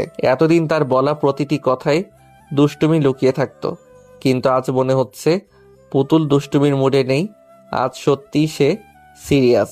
আমিও ভনিতা না করে বললাম, আচ্ছা বল, কি বলার আছে? আমার দুজনে বাগানে পাতানো দোলনায় বসলাম। পুতুল একবার আমার দিকে মায়াভরা চাহনিতে তাকিয়ে প্রকৃতিকে দেখায় মন দিল। তারপর মিষ্টি কণ্ঠে বুলি ছুটতে লাগলো, ভাইয়া, তোমার মনে আছে সেদিনের কথা, যেদিন তুমি পরন্ত বিকেলে নদীর ধারে বসে নদীর সৌন্দর্য দেখছিলে? পুতুলের কথা শুনে অনেকটাই অবাক হলাম। এত পুরনো কথাও পুতুলের মনে আছে? আমি কিছুটা আন্দাজ করতে পারলাম পুতুল ঠিক কি বলতে চাই। তবুও পুরো বিষয়টা পরিষ্কার হওয়ার জন্য বললাম, মনে আছে। সেদিন আমি তোমাকে বলেছিলাম, ভাইয়া তুমি আমাকে বিয়ে করবে, আমি তোমার সব কাজ করে দিব। সেদিন তুমি আমার কান টেনে বলেছিলে, আমি যখন বড় হয়ে বিয়ের উপযুক্ত হব তখন তুমি আমাকে বউ বানাবে। আমি কথা কাটানোর জন্য বললাম, পাগলি, ওটা তো মজা করে বলেছিলাম। তোমার কাছে ব্যাপারটা মজার হলেও আমি কিন্তু একদম মজা করিনি। সেদিন তুমি বলেছিলে আমাকে বিয়ে করবে। আজ সত্যি তোমার বউ হতে চাই। আমি পারবো না অন্য কাউকে বিয়ে করতে। আমি তোমাকে অনেক ভালোবাসি ভাইয়া। আমি পুতুলের কথা শুনে ওর মুখের দিকে তাকালাম। চোখ দিয়ে নীরবে পানি পড়ছে। আমি কখনো ভাবতেও পারিনি পুতুল এত পুরনো কথা মনে রেখে সেই ভালোবাসার দাবি নিয়ে আবারও আমার সামনে এসে দাঁড়াবে। মানুষ জীবনে অনেক কিছু আশা করে না, কিন্তু সেই না চাওয়া জিনিসটাই জীবনে আসে। আবার অনেক কিছু চেয়ে হাজার চেষ্টা করেও পাওয়া যায় না। জীবন কি অদ্ভুত। তুই কি বলছিস এসব? এটা কখনো সম্ভব নয়। কেন সম্ভব নয়? তুমি আমাকে কখনো ভালোবাসোনি? কি উত্তর দেব এখন আমি?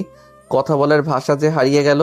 আমিও যে তোকে নিজের থেকেও বেশি ভালোবাসি, কিন্তু পরিবার আর সমাজের জন্য ভালোবাসাটাকে প্রকাশ করতে পারছি না। আমি নিশ্চুপ থাকায় পুতুল হয়তো ভেবে নিয়েছে আমি সত্যিই তাকে ভালোবাসি না, তাই আবার বলতে থাকে, তুমি যদি সত্যি আমাকে ভালো না বাসো তাহলে কেন এত কেয়ার করো আমার? কেউ আমাকে মারলে তুমি কেন এতটা রাগ করতে? আমি না খেলে তুমিও কেন খাওয়া বন্ধ রাখতে? আমার সামান্য একটু কষ্টে কেন তুমি এত কষ্ট পেতে? আমি না খেয়ে ঘুমালে তুমিও কেন না খেয়ে ঘুমাতে? উত্তর দাও। নাকি এগুলো সব মিথ্যে অভিনয়? আমাকে ভালো না বাসলে কেন সব সময় আমাকে সবার কাছে বেশি প্রাধান্য দিয়েছো তুমি? কেন দিনের পর দিন আমার এত অত্যাচার সহ্য করেছো? তুমি কি কখনোই আমাকে ভালোবাসোনি, নাকি আমি শুধু তোমার চাচাতো বোন? পুতুলের কথা ধারালো তীরের মতো আমার বুকে বিঁধতে লাগলো। এতটা প্রখর তার কথার বলি, সেই দিনের সেই পিচ্চিটা আমাকে এতটা ভালোবাসবে তা আমার ভাবনার বাইরে। আমি পুতুলকে সান্ত্বনা দেওয়ার জন্য বললাম, দেখো পুতুল, এখানে আমাদের ভালোবাসার কোনো মূল্য নেই, আর আমি তোকে ভালোবাসলেও এর কোনো ফায়দা নেই, কারণ আমাদের সম্পর্ক আমাদের পরিবার এবং সমাজ কেউই মানবে না। তুই এই বিয়েতে রাজি হয়ে যা, দেখবি অনেক সুখী হবি। আমার কথা শুনে পুতুল মিছে একটা হাসি দিল ঠোঁট বাঁকিয়ে। আমি বুঝলাম না আমি হাসির কি বললাম। যে মানুষটা অন্যায়ের বিরুদ্ধে সব সময় রুখে দাঁড়ায় আজ সেই বিড়াল হয়ে গেছে। আরে তুমি কোন সমাজের কথা বলছো, যেই সমাজ মানুষের কষ্টে প্রাণ খুলে হাসে? আমি তোমাকে ভালোবাসি, আর একটা মানুষ কখন কাউকে ভালোবাসে জানো? যখন সে কারো কাছে নিজের সুখ খুঁজে পায়, ঠিক তখনই তাকে ভালোবাসে। আমি তোমাকে ভালোবাসি, তাই তোমার কাছেই সুখে থাকবো। তুমি কেন বুঝতে পারছো না আমার ভালো থাকার চাবিকাঠিই যে তুমি? নাকি বুঝেও অবুঝের মতো ভান করছো? আর বাকি রইল সমাজের কথা। আচ্ছা, ধরে নিলাম আমি এই সরকারি অফিসারকে বিয়ে করেছি, কিন্তু আমি ভালোবাসি তোমাকে। পরিবারের চাপে তাকে বিয়ে করলেও আমার মন তো তোমাকে ঘিরেই থাকবে। আমি তো তার কাছে ভালো থাকবো না। আর যখন তোমাকে না পাওয়ার যন্ত্রণায় কোনো এক ঘরের কোণে বসে নীরবে চোখের পানি ফেলবো, তখন কি তোমার এই সমাজ আমাকে সান্ত্বনা দেওয়ার জন্য আমার পাশে এসে দাঁড়াবে? নাকি যখন স্বামীর হাতে নিপীড়িত হয়ে মৃত্যু যন্ত্রণায় ছটফট করব, তখন তোমার সমাজ আমাকে বাঁচাবে? পুতুলের কথা শুনে আমার মাথা ঝিমঝিম করতে লাগলো। কোনো কুল কিনারা না পেয়ে সজোরে একটা থাপ্পড় বসিয়ে দিলাম পুতুলের কোমল গালে। আমি পুতুলের সামান্য কষ্টের কথা চিন্তা করতে পারি না, আজ সে মৃত্যুর কথা বলছে। পুতুল আমার থাপ্পড় খেয়ে গালে হাত দিয়ে কাঁদতে লাগলো। তুমি যাই বলো না কেন, আমি তোমাকে ছাড়া বাঁচবো না। আর যদি অন্য কাউকে বিয়ে করতে হয়, তাহলে বিয়ের দিনই অনেক বড় দুর্ঘটনা ঘটাবো। এই বলে কাঁদতে কাঁদতে দৌড়ে চলে গেল। আমি ভাবতে লাগলাম কি করা যায়। কোনো কিছু না ভেবেই বাবার কাছে গেলাম। বাবা ঘরে বসে পেপার পড়ছে। আমি বাবার পাশে গিয়ে বসলাম। বাবা, তোমার সাথে কিছু কথা ছিল। হ্যাঁ বল, কি বলবি? বাবা, এই বিয়েটা কি বন্ধ করা যায় না? কি বলিস এইসব? তোর মাথা ঠিক আছে? হ্যাঁ বাবা, আমি বুঝে শুনেই বলছি। সরকারি অফিসার দেখে বিয়ে দিয়ে দিচ্ছ, একবারও ভাবছো না পুতুল সেখানে সুখী হবে কিনা? একবারও দেখলে না ছেলেটা কেমন? ছেলেটা মস্ত বড় অফিসার, যেখানে টাকা আছে সেখানে সুখও আছে। কথাটা তুমি একদম ভুল বললে বাবা। আজকাল অর্থ মানুষকে সুখ দিতে পারে না, টাকা মানুষকে শান্তি দেয় কিন্তু স্বস্তি দেয় না। মস্ত বড় অফিসার বলেই যে ছেলেটা ভালো হবে এমনটা কিন্তু মোটেও নয়। আজকাল টাকাওয়ালা মানুষরাই বইয়ের উপর অত্যাচার করে বেশি। বাবা আমার কথায় কপট রেগে গেল, ভাবছে আমি তাকে জ্ঞান দিচ্ছি, কিন্তু বাবা এটা বুঝতে পারছে না যে সে নির্বোধের মতো কাজ করছে। তুই আমাকে মানুষ শেখাতে আসিস না।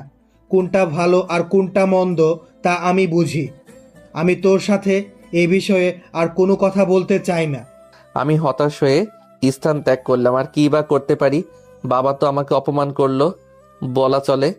বাবা পুতুলের সুখের কথা ভেবে অন্ধ হয়ে গেছে। আজ পুতুলের বিয়ে, বধূ সেজে বসে আছে, আর বাকি সবাই বিয়ে বাড়িতে কাজে ব্যস্ত। কত মানুষের আনাগোনা, সবার মনে শান্তি আছে, কিন্তু দুটো মানুষের মনে শান্তির ছিটেফোঁটা নেই পর্যন্ত। আমার মনে যে কতটা ঝড় বয়ে যাচ্ছে সেটা আমার মন প্রাণ জানে। লাল বেনারসিতে সৌন্দর্যটা দ্বিগুণ হয়েছে, একদম পুতুলের মতো লাগছে দেখতে। আমি দূর থেকে এক পলকে তাকিয়ে আছি তার দিকে। কাজী বিয়ে পড়ানো শুরু করলো। প্রথমে ছেলেটি কবুল বলল, এবার পুতুলের পালা। এদিকে আমার মনে তোলপাড় শুরু হয়ে গেছে, কোনোভাবেই মনকে শান্ত করতে পারছি না। তবে কি আমি চিরতরে হারিয়ে ফেললাম আমার পুতুল বউটাকে, যার সাথে কেটেছে আমার শৈশব, যার কষ্টে আমি কষ্ট পাই? এখন আর কেউ আমাকে মারার জন্য আমার পিছু ছুটবে না, আর না কেউ মিষ্টি কণ্ঠে বলবে, ভাইয়া আমি তোমার বউ হতে চাই। কাজী যখনই পুতুলকে কবুল বলতে বলল, ঠিক তখনই পুতুল বিয়ের মঞ্চে লুটিয়ে পড়ে। এটা দেখে আমি বরফে পরিণত হই, কারণ পুতুল সেদিন আমাকে বলেছিল আমাকে না পেলেও ও কোনো দুর্ঘটনা ঘটাবে। পুতুল আত্মহত্যা। আমি ধপ করে বসে পড়লাম। পুতুল এটা কি করলো? সবাই পুতুলের অজ্ঞান হওয়া দেখে পাগল পাড়া। ছোট মা চিৎকার দিয়ে পুতুলের কাছে যায়। ইতিমধ্যেই পুতুলের মুখ দিয়ে ফেনা বের হতে শুরু করলো। এটা দেখে আমি যেন নিষ্প্রাণ হয়ে গেলাম। এই বুঝি আমার প্রাণ পাখিটা উড়ে গেল। বুকের ভেতর চিনচিন করে ব্যথা হতে লাগলো। তবে কি অচিরেই সব শেষ হয়ে গেল, নাকি অসমাপ্ত রয়ে গেল আমার ভালোবাসা? বিয়ে বাড়িতে কোণে বিষ খেয়েছে, ব্যাপারটা যেন অবিশ্বাস্য। বাবা মা, ছোট মা এবং চাচ্চু পাগলের মতো কাঁদতে শুরু করলো। এখন আমি নিজেকে সামলাবো নাকি বাকি সবাইকে? আর বরপক্ষ দাঁড়িয়ে দাঁড়িয়ে তামাশা দেখছে শুধু। আমি গুটি গুটি পায়ে পুতুলের পাশে গিয়ে দাঁড়ালাম। হঠাৎ বাবা খেয়াল করলো পুতুলের হাতে একটা কাগজ, সম্ভবত কোনো চিঠি হবে হয়তো। বাবা পুতুলের হাত থেকে চিঠিটা নিয়ে যেই না খুলতে যাবে, তখনই আমি পুতুলকে কোলে নিয়ে ছুটতে লাগলাম হাসপাতালের উদ্দেশ্যে। আমি থাকতে আমার পুতুল বউয়ের কিছু হতে পারে না। আমি বিশ্বাস করি আমার পুতুল বউ আমাকে ছেড়ে একা যেতে পারে না। আমার পিছু পিছু বাকি সবাই ছুট লাগালো। কোনো রকমে একটা ট্যাক্সি নিয়ে হাসপাতালে গেলাম। পুতুলকে ওটিতে নেওয়া হলো। ডক্টর আর কয়েকটা নার্স ওটিতে গেল। কিছু সময় পরে ডক্টরের মাথা ঘুরতে লাগলো। এটা কেমন রোগী? ডক্টর কোনো কিছু বুঝতে না পেরে মাথা চুলকাতে শুরু করে। এটা দেখে নার্স জিজ্ঞেস করে, স্যার আপনি ঠিক আছেন তো? কোনো সমস্যা? ডক্টর এবার ঠোঁট চুলকাতে শুরু করে বলল, সমস্যা আমার মাথায় নাকি রোগীর পেটে সেটাই তো বুঝতে পারছি না। এটা রোগী নাকি অন্য কিছু? ডক্টরের কথা শুনে নার্স তাজ্জব বনে চলে গেল। স্যার রোগীর পেটে তো অবশ্যই সমস্যা আছে, কারণ তার পেটে বিষ আছে। নার্সের কথা শুনে ডক্টর তার চোখের চশমাটা নাকের ডগায় নামিয়ে ভ্রু কুঁচকে বাঁকা চোখে নার্সের দিকে তাকিয়ে বলল, আরে কোথায় বিষ? কিসের বিষ? কেমন বিষ? ডক্টরের এমন প্রলাপ বাক্য শুনে নার্সের জ্ঞান হারাবার মতো অবস্থা। এটা লেখাপড়া করা ডক্টর নাকি হাতুড়ি থেরাপি দেওয়া ডক্টর? বেটার বুড়ো বয়সে ডাক্তারি ভুলে গেল নাকি? মনে মনে কথাগুলো ভাবলো নার্স। আরে স্যার রোগীর পেটে বিষ আর আপনি বিষ খুঁজে বেড়াচ্ছেন? আরে রোগীর পেটে কোনো বিষ টিষ নেই, সে তো দিব্যি শ্বাস নিচ্ছে। এবার নার্সের মনে ভয় ঢুকে গেল। রোগী ভূত টুত নয়তো? ভয়ের চোটে নার্সটা তোতলাতে শুরু করলো। স্যার? নার্সের মুখে শ্যাশা শব্দটি শুনে এবার ডক্টরের চোখ টেরা হয়ে গেল। ই শাসা শাসা করছো? স্যার তাহলে ওর মুখে কিসের ফেনা? টুথপেস্টের ফেনা। রোগীর তো কিছুই হয়নি। কিছু যখন হয়নি তাহলে আমরা রোগী রোগী করছি কেন? ডক্টর আর নার্স কথা বলছিল। হঠাৎ পিছন থেকে কেউ ডক্টরের হাত টেনে ধরে। এতে ডক্টরের প্যান্ট ঢিলে হয়ে গেল। অপরদিকে পুতুলকে ওটিতে নেওয়ার পরে বাবা পুতুলের হাতে থাকা চিঠিটা খুলে পড়তে লাগলো। পড়ার পরে ধপ করে বসে পড়ে চেয়ারে। এটা দেখে বাকি সবাই উত্তেজিত হয়ে বাবাকে সামলায়। চাচ্চু বাবাকে জিজ্ঞেস করে, কি লেখা আছে ওতে ভাইয়া? বাবা চিঠিটা চাচ্চুর হাতে দেয়। সেটা জোরে জোরে পড়তে শুরু করলো। প্রিয় বাবা এবং বড় বাবা, তোমরা আমাকে অনেক ভালোবাসো তা আমি জানি, এবং তোমরা সুখের কথা ভেবেই এই বিয়েটা দিচ্ছ। কিন্তু আমি এই বিয়েতে সুখী হতে পারবো না, কারণ আমি ছোটবেলা থেকেই একজনকে মনে প্রাণে ভালোবেসে এসেছি। সে আর কেউ নয়, মুগ্ধ ভাইয়া। ছোটবেলা থেকে স্বপ্ন ছিল ভাইয়ার বউ হবার। ভেবেছিলাম কখনো তোমাদের ছেড়ে অন্য কোথাও যাব না, চিরকাল আমরা একসাথেই থাকবো। আমি যখন ছোট ছিলাম তখন তোমরা আমাকে ভাইয়ার বউ বলতে, আর তখন আমার অনেক লজ্জা হতো, অপরদিকে খুশিও হতাম খুব। একদিন তোমরাই বলেছিলে আমাকে ভাইয়ার বউ করবে, কিন্তু তোমরা তোমাদের কথা ভুলে গেছো, এবং ভাইয়াও কথা দিয়েছিল আমাকে তার বউ করবে, সেও তার দেওয়া কথা ভুলে গিয়েছে। তোমরা কেউ আমাকে বোঝোনি। আমি ভাইয়াকে অনেক ভালোবাসি, আর ভাইয়াও আমাকে অনেক ভালোবাসে। তোমরা আমাদের সম্পর্ক নাকি মানবে না, তাই তোমাদের সবাইকে ছেড়ে চলে যাচ্ছি একা। আমি পারবো না ভাইয়াকে ছাড়া বাঁচতে, তাই পাড়ি জমালাম না ফেরার দেশে। ইতি তোমাদের আদরের দুষ্টু পুতুল। চিঠিটা শুনে আমার মাথা ভনভন করতে শুরু করলো। আমি কখন তাকে বললাম যে আমিও ভালোবাসি? মেয়েটা মরবে তবুও কাউকে শান্তি দেবে না। চিঠিটা শুনে সবাই আমার দিকে কেমন যেন অদ্ভুত দৃষ্টিতে তাকালো। নিজেকে এলিয়েন মনে হচ্ছে। বাবা আমার সামনে এসে জিজ্ঞেস করলো, তোরা একে অপরকে ভালোবাসিস? আমাকে আমার পুরো কথা শেষ করতে না দিয়েই বাবা আবার বলে, তোরা একে অপরকে ভালোবাসিস সেটা আমাদের বলিসনি কেন? আমি কিছু বলতে যাব তখনই ওটি থেকে ডক্টর এবং নার্স বেরিয়ে আসে। সবাই ডক্টরের কাছে ছুটে যায়। বাবা ডক্টরকে প্রশ্ন করে, ডক্টর, আমাদের মেয়েটার কি অবস্থা? ও ভালো আছে তো? ডক্টর নাগের ডগা চুলকাতে শুরু করে। এটা দেখে নার্স মনে মনে ভাবে, এই বেটার চুলকানির রোগ আছে নাকি? Danger coming coming. ডক্টরের কথা শুনে আমি হাঁ করে তাকিয়ে রইলাম তার দিকে। লেখোকা, এটা আবার কোন দেশের ভাষা? আমি ডক্টরের কথা না বুঝে নার্সকে জিজ্ঞেস করলাম, নার্স ডক্টর কি বলল? আমি তো কিছুই বুঝলাম না। এই সুযোগ ডক্টরকে পচানোর। নার্স 2 হাত মুঠো করে বললেন, আসলে উনি এলিয়েন গ্রুপের ডক্টর, নেপচুন থেকে ডাক্তারি শিখেছেন, তো তাই তার ভাষা কেউ বুঝে না। এই কথা শুনে ডক্টরের কান দিয়ে ধোঁয়া বেরোচ্ছে। খ্যাপা সারের মতো ফুঁসতে ফুঁসতে স্থান ত্যাগ করলো। এদিকে আমার ফিট হওয়ার মতো অবস্থা, কখন না জানি ঠুস করে জ্ঞানটা চাঁদের দেশে চলে যায়। এটা হসপিটাল নাকি পাগলা গারদ? চাচ্চু আবার নার্সকে জিজ্ঞেস করে, আমার মেয়ে ঠিক আছে তো? আসলে আপনার মেয়ের অবস্থা বেশি ভালো না, আপনারা গিয়ে দেখা করুন। সবাই তড়িঘড়ি করে ভিতরে ঢুকলো। ভিতরে গিয়ে দেখে পুতুলের করুণ অবস্থা, জোরে জোরে শ্বাস নিচ্ছে। ছোট মা গিয়ে পুতুলকে বুকে জড়িয়ে নিয়ে পাগলের মতো কাঁদতে থাকে। তুই এটা কেন করলি মা? একবার কি আমাদের বলতে পারলি না তোর ভালোবাসার কথা? আমরা তোদের কখনো আলাদা করতাম বল? তোরাই তো আমাদের ভালো থাকার চাবিকাঠি, তাহলে কেন করলি এমন কাজ? সবার চোখ দিয়ে অজর ধারায় পানি পড়ছে। বাবা পুতুলের মাথার পাশে বসে পুতুলের মাথায় হাত বোলাতে বোলাতে বলল, মারে, তুই কেন এত বড় একটা সিদ্ধান্ত নিয়েছিস? শুধু একবার মুখ ফুটে আমার মনের কথাগুলো আমাকে বললে কি আজ এই দিনটা আসতো? তুই তো আমাকে অনেক ভালোবাসিস, তবু আমায় বলতে পারলি না। এবার পুতুল অনেক কষ্টে ভাঙা কণ্ঠে জোরে এনে বলল, বড় বাবা, তোমাকে বললে কি ভাইয়ের সাথে আমাকে বিয়ে দিতে? পুতুলের এমন ভাঙা কণ্ঠের কথা শুনে সবাই ঢুকরে কেঁদে ওঠে। বাবা চোখের পানি মুছে বলল, হ্যাঁ দিতাম। এই কথাটি শুনে পুতুল এক লাফে উঠে বসে বলল, তাহলে এখন বিয়ে দাও ভাইয়ার সাথে। পুতুলের কাণ্ড দেখে এক একজনের চোখ ফুটবলের আকার ধারণ করলো। তো ইতিমধ্যে বুকে হাত দিয়ে ফ্লোরে লুটিয়ে আমি গিয়ে বরের বুকে কান পেতে শুনতে লাগলাম হার্টবিট চলছে নাকি পগার পার, কিন্তু না, এই তো দেখি গান বাজানোর বক্সের মতো শব্দ করছে তার হার্টবিট। আমি কানে কম শুনতে লাগলাম। কে যেন বরের মুখে পানি ঢেলে জ্ঞান ফেরালো। ও ফ্লোর থেকে উঠে বলল, আমি আর এই বিয়ে করবো না। এই মেয়ে এত ডেঞ্জারাস, একে বিয়ে করলে 2 দিনের মাথায় আমার সুস্থ হার্ট অ্যাটাক করে কাতার চলে যাব। আমি নাই। এ বলে ছেলে হাওয়া হয়ে গেল। যা সালা, বর কোথায় ভ্যানিশ হয়ে গেল। যাক, আপদ বিদায় হলো। রাগে চাচ্চুর চোখ লাল হয়ে গেছে। তুই এতক্ষণ আমাদের সাথে নাটক করলি? এই বলে পুতুলকে মারার জন্য হাত তুললো। সঙ্গে সঙ্গে বাবা চাচ্চুর হাত ধরে ফেললো। আহ ছোট, কি পাগলামো করছিস? আমার বৌমাকে মারার কথা আর জীবনেও ভাববি না। বাবার কথা শুনে আমি টাসকি খেলাম। দাদার পোলা কয় কি? আর বৌমা শব্দটি শুনে পুতুল এতটাই লজ্জা পেল যে তার মুখ লাল টমেটোর মতো রঙে পরিণত হলো। বাবা আবারও বলতে লাগলো, দোষটা ছিল আমাদেরই, আমরাই বুঝতে পারিনি আমাদের ছেলে মেয়েদের।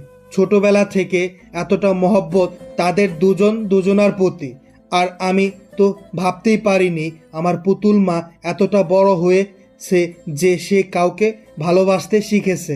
আমি আজকেই তোদের বিয়ে দেব। বাসর ঘরে ঢুকে দেখি পুতুল জায়নামাজ বিছিয়ে বসে দুহাত তুলে দোয়া করছে। আমার দেরিতে আসাতে একাই নামাজ শেষ করলো। যাক, তবুও তো আমার পুতুল বউটা কেমন দিনী রূপে দেখে অন্তরাত্মা শীতল হয়ে গেল। অবশেষে পুতুলকে ছোটবেলা থেকে বউ ডাকা আজ সার্থক হলো। আমি আনমনা হয়ে পুতুলকে দেখাতে ব্যস্ত। এদিকে পুতুলের দোয়া শেষ হলে উঠে এসে দেখে আমি দরজার কাছে আনমনা হয়ে তাকিয়ে দেখছি। পুতুল আমার সামনে তুড়ি বাজিয়ে বলল, কি হলো? এইভাবে আনমনে কি দেখছো? ভাবুক দৃষ্টিতে তাকিয়ে রইলাম পুতুলের দিকে। মাশাল্লাহ, মুখে সবকিছু ঠিক আছে, কিন্তু কিসের যেন একটা অভাব রয়েই গেছে। আমি পুতুলের কোমর জড়িয়ে ধরে আলতো করে ওর কপালে শব্দ করে ছোট্ট একটা চুম্বন করলাম। পুতুল আমার ভালোবাসার প্রথম পরশ সাদরে গ্রহণ করলো। তারপর পুতুলের 2 চোখের পাতাতেও চুম্বন করলাম। পুতুল নিষ্পলক চোখে তাকিয়ে আছে আমার দিকে। এ যেন হরিণীর একজোড়া চোখ তাকিয়ে আছে আমার মুখপানে। এতটাই মায়াবী তার চোখ। আমি মাথার পাগড়িটা খুলে রেখে বিছানায় শরীরটা এলিয়ে দিলাম। পুতুল এসে আমার বুকে মাথা রেখে শুয়ে পড়ে। বুকটা যেন ঠান্ডা হয়ে গেল। মনের ভিতর অদ্ভুত এক প্রশান্তি বয়ে গেল। আমি পুতুলের মাথায় হাত বুলিয়ে বললাম, তোকে দেখেছিলাম। পুতুল আমার বুকে বিলি কেটে বলল, ওভাবে দেখার কি আছে? আগে কখনো দেখোনি? বিয়ের আগে এবং বিয়ের পরে 2 সময় দেখার 2 রকম অনুভূতি কাজ করে মনে। বিয়ের আগের দেখায় মানসিক তৃপ্তি হয় না, হারিয়ে ফেলার ভয় বিদ্যমান থাকে মনের ভিতর। কিন্তু বিয়ের পরের দেখায় কোনো ভয় নেই, এ দেখায় তৃপ্তি মেলে। আমাদের ভালোবাসার খুঁটি এতটাও কমজোর নয় যে আমরা কাউকে হারিয়ে ফেলবো। এর বাস্তব প্রমাণ তুমি নিজেই পেয়েছো। তোমাকে পাওয়ার জন্য কতই না অভিনয় করতে হলো, কিন্তু তুমি তো ভীতু। ভালোবাসার কথা মুখ ফুটে কাউকে বলতে পারলে না। পিচ্চিটার কথা শুনে মনে মনে হাসি পেল আমার। গায়ে গতরেই বেড়েছে, বুদ্ধি হয়নি এখনো। আমি লম্বা একটা শ্বাস নিয়ে বললাম, ভালোবাসা এমন একটা জিনিস যার অনুভূতিগুলো খুব সহজে প্রকাশ করা যায় না। অনেকেই ভালোবাসার অনুভূতিগুলো খুব সহজে প্রকাশ করতে পারে, আবার অনেকেই তা পারে না। আবার কখনো কখনো মনের অপ্রকাশিত কথাগুলো প্রকাশ করার সময় এলেও বলা হয়ে ওঠে না, কারণ পরিস্থিতি কাজটাকে অসম্ভব করে দেয়। তুই নিজেই ভেবে দেখ, তুইও কিন্তু খুব সহজে ভালোবাসার কথাটা পরিবারের কাছে বলতে পারিসনি। আমি যদি অন্য কারো হয়ে যেতাম তাহলে? বড় কঠিন প্রশ্ন, কিন্তু উত্তর সোজা। আমার কাছে ভালোবাসা মানে একটা মুক্ত পাখি, যার রয়েছে একটা নিজস্ব ঠিকানা। পাখিটা সারাদিন উড়ে বেড়ায় তার মুক্ত আকাশে এবং শেষে ছুটে চলে তার আপন ঠিকানায়। তেমনি তুই যদি আমার কপালে থাকিস, তাহলে যতই ঝড় ঝাপটা আসুক না কেন, সব কিছুকে বুড়ো আঙ্গুল দেখিয়ে তুই আমারই হবি। তোর ভালোবাসা যদি সত্যি হয়ে থাকে তাহলে অন্য কারো গল্প তো কি স্পর্শ করতে পারবে না। আমি বিশ্বাস করি সত্যিকারের ভালোবাসা কখনো হারিয়ে যায় না। একদিন হয়তো ভালোবাসার কোনো বৈষম্য থাকবে না, পৃথিবীটা ভালোবাসাময় হয়ে যাবে, কারণ সত্যিকারের ভালোবাসা কখনো হারিয়ে যায় না। আমি সেখানে যেতে চাই। তুমি আমাকে তোমার বউ বানানোর প্রথম কথা দিয়েছিলে। আমি কিছুটা অবাক হলাম পুতুলের কথা শুনে, কারণ জায়গাটা দূরে। এত রাতে সেখানে গেলে লোকে কি না কি বলে। এমন পাগলামি করিস পুতুল, যেতে অনেক সময় লাগবে। পুতুল আমার বুক থেকে মাথাটা তুলে আস্তে ধীরে তার ঠোঁট দুটো আমার ঠোঁটের কাছাকাছি নিয়ে আসে। তারপর আলতো করে আমার ঠোঁটে তার কোমল নমনীয় ঠোঁট দুটোর ছোঁয়া দিল। শিহরণ বয়ে গেল আমার শরীরে। এটা জীবনের দ্বিতীয় ছোঁয়া পুতুলের ঠোঁটে। পুতুল মায়াবী চোখে তাকিয়ে মায়াবী কণ্ঠে বলল, প্লিজ। পুতুলের কথায় এতটাই মায়া জড়ানো যে আমি না করতে পারলাম না। শুধু আমি কেন, পৃথিবীর যে কোনো পুরুষ মেয়েদের এমন মায়াবী মুখ দেখলে নিজের মনকে দমিয়ে রাখতে পারবে না। আচ্ছা ঠিক আছে চল, কিন্তু বেশি সময় থাকা যাবে না। পুতুল অনেকটাই খুশি হয়ে বলল, ঠিক আছে। তারপর পুতুলকে নিয়ে বের হলাম বাড়ি থেকে। সাথে নিয়েছি আমার পুরনো সাথী সাইকেলটাকে। বাড়ির বাইরে এসে পুতুলকে সামনে বসিয়ে ছুটতে লাগলাম সেই ঠিকানায় যেখানে আমি মন খারাপ হলে যেতাম। অবশেষে পৌঁছালাম সেই পুরনো জায়গায়। অনেকদিন আসা হয়নি এখানে, বড় অচেনা লাগছে জায়গাটাকে। নদীর ধারে ঘাসের উপর দুজনে বসলাম। পুতুল আমার কাঁধে হেলান দিয়ে চাঁদ দেখায় মন দেয়। আমি ঘটা করে প্রশ্ন করি, আচ্ছা ডক্টর আর নার্স তো বলল তোর অবস্থা খুব খারাপ, কিন্তু তোর তো কিছুই হয়নি, তাহলে তারা এই কথা বলল? কারণ আমি বলতেছি বলতে। তুই সত্যি একটা ফাজিল মেয়ে। জন্মের পর থেকেই দুষ্টুমি শুরু হয়েছে তোর। আমার কথায় পুতুল কপট রেগে যায়। এই, আমাকে একদম ফাজিল বলবা না। তাহলে কি বলবে? ছোটবেলায় তো কম কাণ্ড করিসনি। মেয়েটা বোধহয় রাগ করলো। জানিস তুই আমাকে কেন ভালোবাসিস? পুতুল আমার প্রশ্ন ভ্রু কুঁচকে তাকালো আমার দিকে। কেন? যেদিন তোর জন্ম হয় সেদিন তোকে কোলে নিয়েছিলাম আদর করার জন্য। তোর কপালে চুমু খেয়ে গালে চুমু খেতে যাব, ঠিক তখনই তুই মুখ ঘুরিয়ে আমার ঠোঁটে চুম্বন করিস। তাহলে ভেবে দেখ তুই কতটা দুষ্টু। আমার কথা শুনে মনে হয় পুতুল লজ্জা পেল। চুমু খেয়েছি, বেশ করেছি। আর চুমু খাবো, বেশ করে চুমু খাবো। জন্মের দিন খেয়েছি, মৃত্যুর দিনেও খাবো। শুধু খাবো আর খাবো, পুরো দুনিয়া খাবো। পুতুলের এমন প্রলাপ বাক্য শুনে আমার চোখ আর চোখের জায়গায় নেই, চোখ কপালে উঠে গেছে। পাগল টাগল হয়ে গেলে নাকি? কি বলছে এসব? তারপর আর কথা না বাড়িয়ে চলে আসি সেখান থেকে। সেই রাতে আরো অনেক পাগলামি সহ্য করতে হয়েছে। আমার পুতুল বইয়ের অনেক বড় হয়ে গিয়েছে সে। সকালে ঘুমিয়েছিলাম, হঠাৎ কারো গরম নিঃশ্বাস আমার মুখের উপর অনুভব করি। নিঃশ্বাসটা অতীব প্রখর, তার মানে একদম আমার মুখের খুব কাছাকাছি। পিটপিট করে চোখের পাতা মেলে দেখি পুতুল আমার মুখের উপর নিয়ে নিজের মুখটাই নেই আমাকে দেখছে। আমি হুট করে পুতুলকে আমার বুকে জড়িয়ে নিই। এতে ঠাস করে পুতুলের নাকটা আমার থুতনিতে বাড়ি খেলো। পুতুল নাক চেপে ধরে বলল, উফ, গেল রে, আমার নাকটা ফেটে গেল। এভাবে কেউ জড়িয়ে ধরে? তোর নাকটা বড্ড উঁচু, একটু বোচা হওয়া দরকার। তুমি কি এখনো আমাকে তুই করেই বলবে? আপনি বা তুমি শব্দগুলোর থেকে তুই শব্দটিতেই বেশি ভালোবাসা এবং মায়া লুকিয়ে থাকে। তুই নামক সম্পর্কগুলোতে যে কতটা গভীর ভালোবাসা থাকে সেটা তুই ভাবতেও পারবি না। আচ্ছা, তুমি এত সুন্দর করে কথা বলো কিভাবে? চোখের সামনে যদি থাকে মাটির পরি, তাহলে শুধু আমি কেন, যে কোনো ছেলেই সুন্দর করে কথা বলবে। একটা ছেলের মনে লুকিয়ে থাকা ঘুমন্ত কাব্যিক ভাবনাকে জাগ্রত করার জন্য একটা মিষ্টি মেয়ের মায়াবী মুখ এবং লম্বা চুলের এক ফালি চুল যথেষ্ট। থামো থামো থামো, অনেক হয়েছে। তোমার জন্য কফি নিয়ে এসেছি, খেয়ে নাও।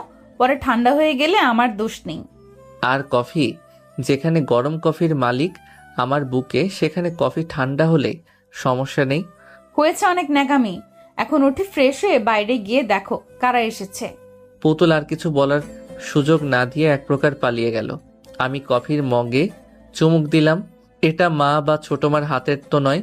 পুতুল আমার জন্য কতটা কষ্ট করছে ভাবতেই আমার মনের ভিতর অদ্ভুত এক প্রশান্তি আসে। তারপর ফ্রেশ হয়ে বাইরে গেলাম। ড্রয়িং রুমে আমার বন্ধুরা এবং পুতুলেরও কিছু বন্ধু এসেছে। এগুলো সব আমার স্কুল কলেজের বন্ধু। আমি তাদের সামনে যেতেই এক বন্ধু বলল, কি রে, চুপি চুপি বিয়ে করে ফেললি আর আমাদের জানালি না পর্যন্ত? এতটা স্বার্থপর রে তুই? আসলে তেমন কিছু না রে ভাই, পুতুলের বিয়ে হওয়ার কথা ছিল অন্য কারোর সাথে, কিন্তু এরপর সবকিছু বলে দিলাম। আচ্ছা চল, বাগানে আজ সারাদিন আড্ডা হবে। আচ্ছা, কিন্তু নাস্তা তো করে নে তোরা। তোর কি মনে হয় রে আমরা রোজা আছি? আমরা আসার পরেই ভাবি আমাদের পেট পুরে খাইয়েছে। বাহ, বউ আমার সুপার ফাস্ট। তারপরে সবাই মিলে বাগানে গেলাম। সবাই গোল হয়ে বসলাম, পুতুলের বান্ধবীদের সঙ্গে আর আমি আমার বন্ধুদের সাথে। আমার এক বন্ধু গান বাজনা করতে অনেক পছন্দ করে, তাই সঙ্গে করে গিটার নিয়ে এসেছে। বেশ কয়েকজন গান গাইলো। এবার সবাই আমাকে বলল গান গাইতে। আমি গিটারটা হাতে টুংটাং করে সুর তুলতে লাগলাম। ইস কদর তুমসে হামে প্যার হো গয়া, হদ সে জ্যাদা হদ সে প্যার হো গয়া। এটুকু বলে আমি পুতুলের দিকে এক পলক তাকালাম। পুতুল আমাকে একটা মিষ্টি হাসি উপহার দিল। हमें इश्क तेरी यादों से, हमें इश्क तेरी बातों से, तेरे नींद में आते ख्वाबों से, तेरे साथ हुए मुलाकातों से। আমি বলাই পুতুল বলতে শুরু করে, हमें इश्क तेरी यादों से, हमें इश्क तेरी बातों से, मुझे इश्क है तेरे चुने से, मुझे इश्क है तेरे होने से, इस कदर तुमसे हमें प्यार हो गया। পুতুল বলল। গান শেষ হওয়ার পর সবাই করতালি দিচ্ছে। আমি আর পুতুল একে অপরের দিকে নিষ্পলক চোখে তাকিয়ে আছি। অবশেষে আমাদের ছোটবেলার ভালোবাসা আজ পূর্ণতা পেল। আজ খুব চিৎকার করে বলতে ইচ্ছে করছে, আমার পুতুল বউ, ভালোবাসি যে তোকে, বড্ড বেশি ভালোবাসি। সমাপ্ত। নিয়মিত গল্প পেতে আমাদের সাথে থাকুন, বেশি করে কমেন্ট এবং লাইক করুন, তাহলে পরবর্তী গল্পগুলো খুব তাড়াতাড়ি আসবে।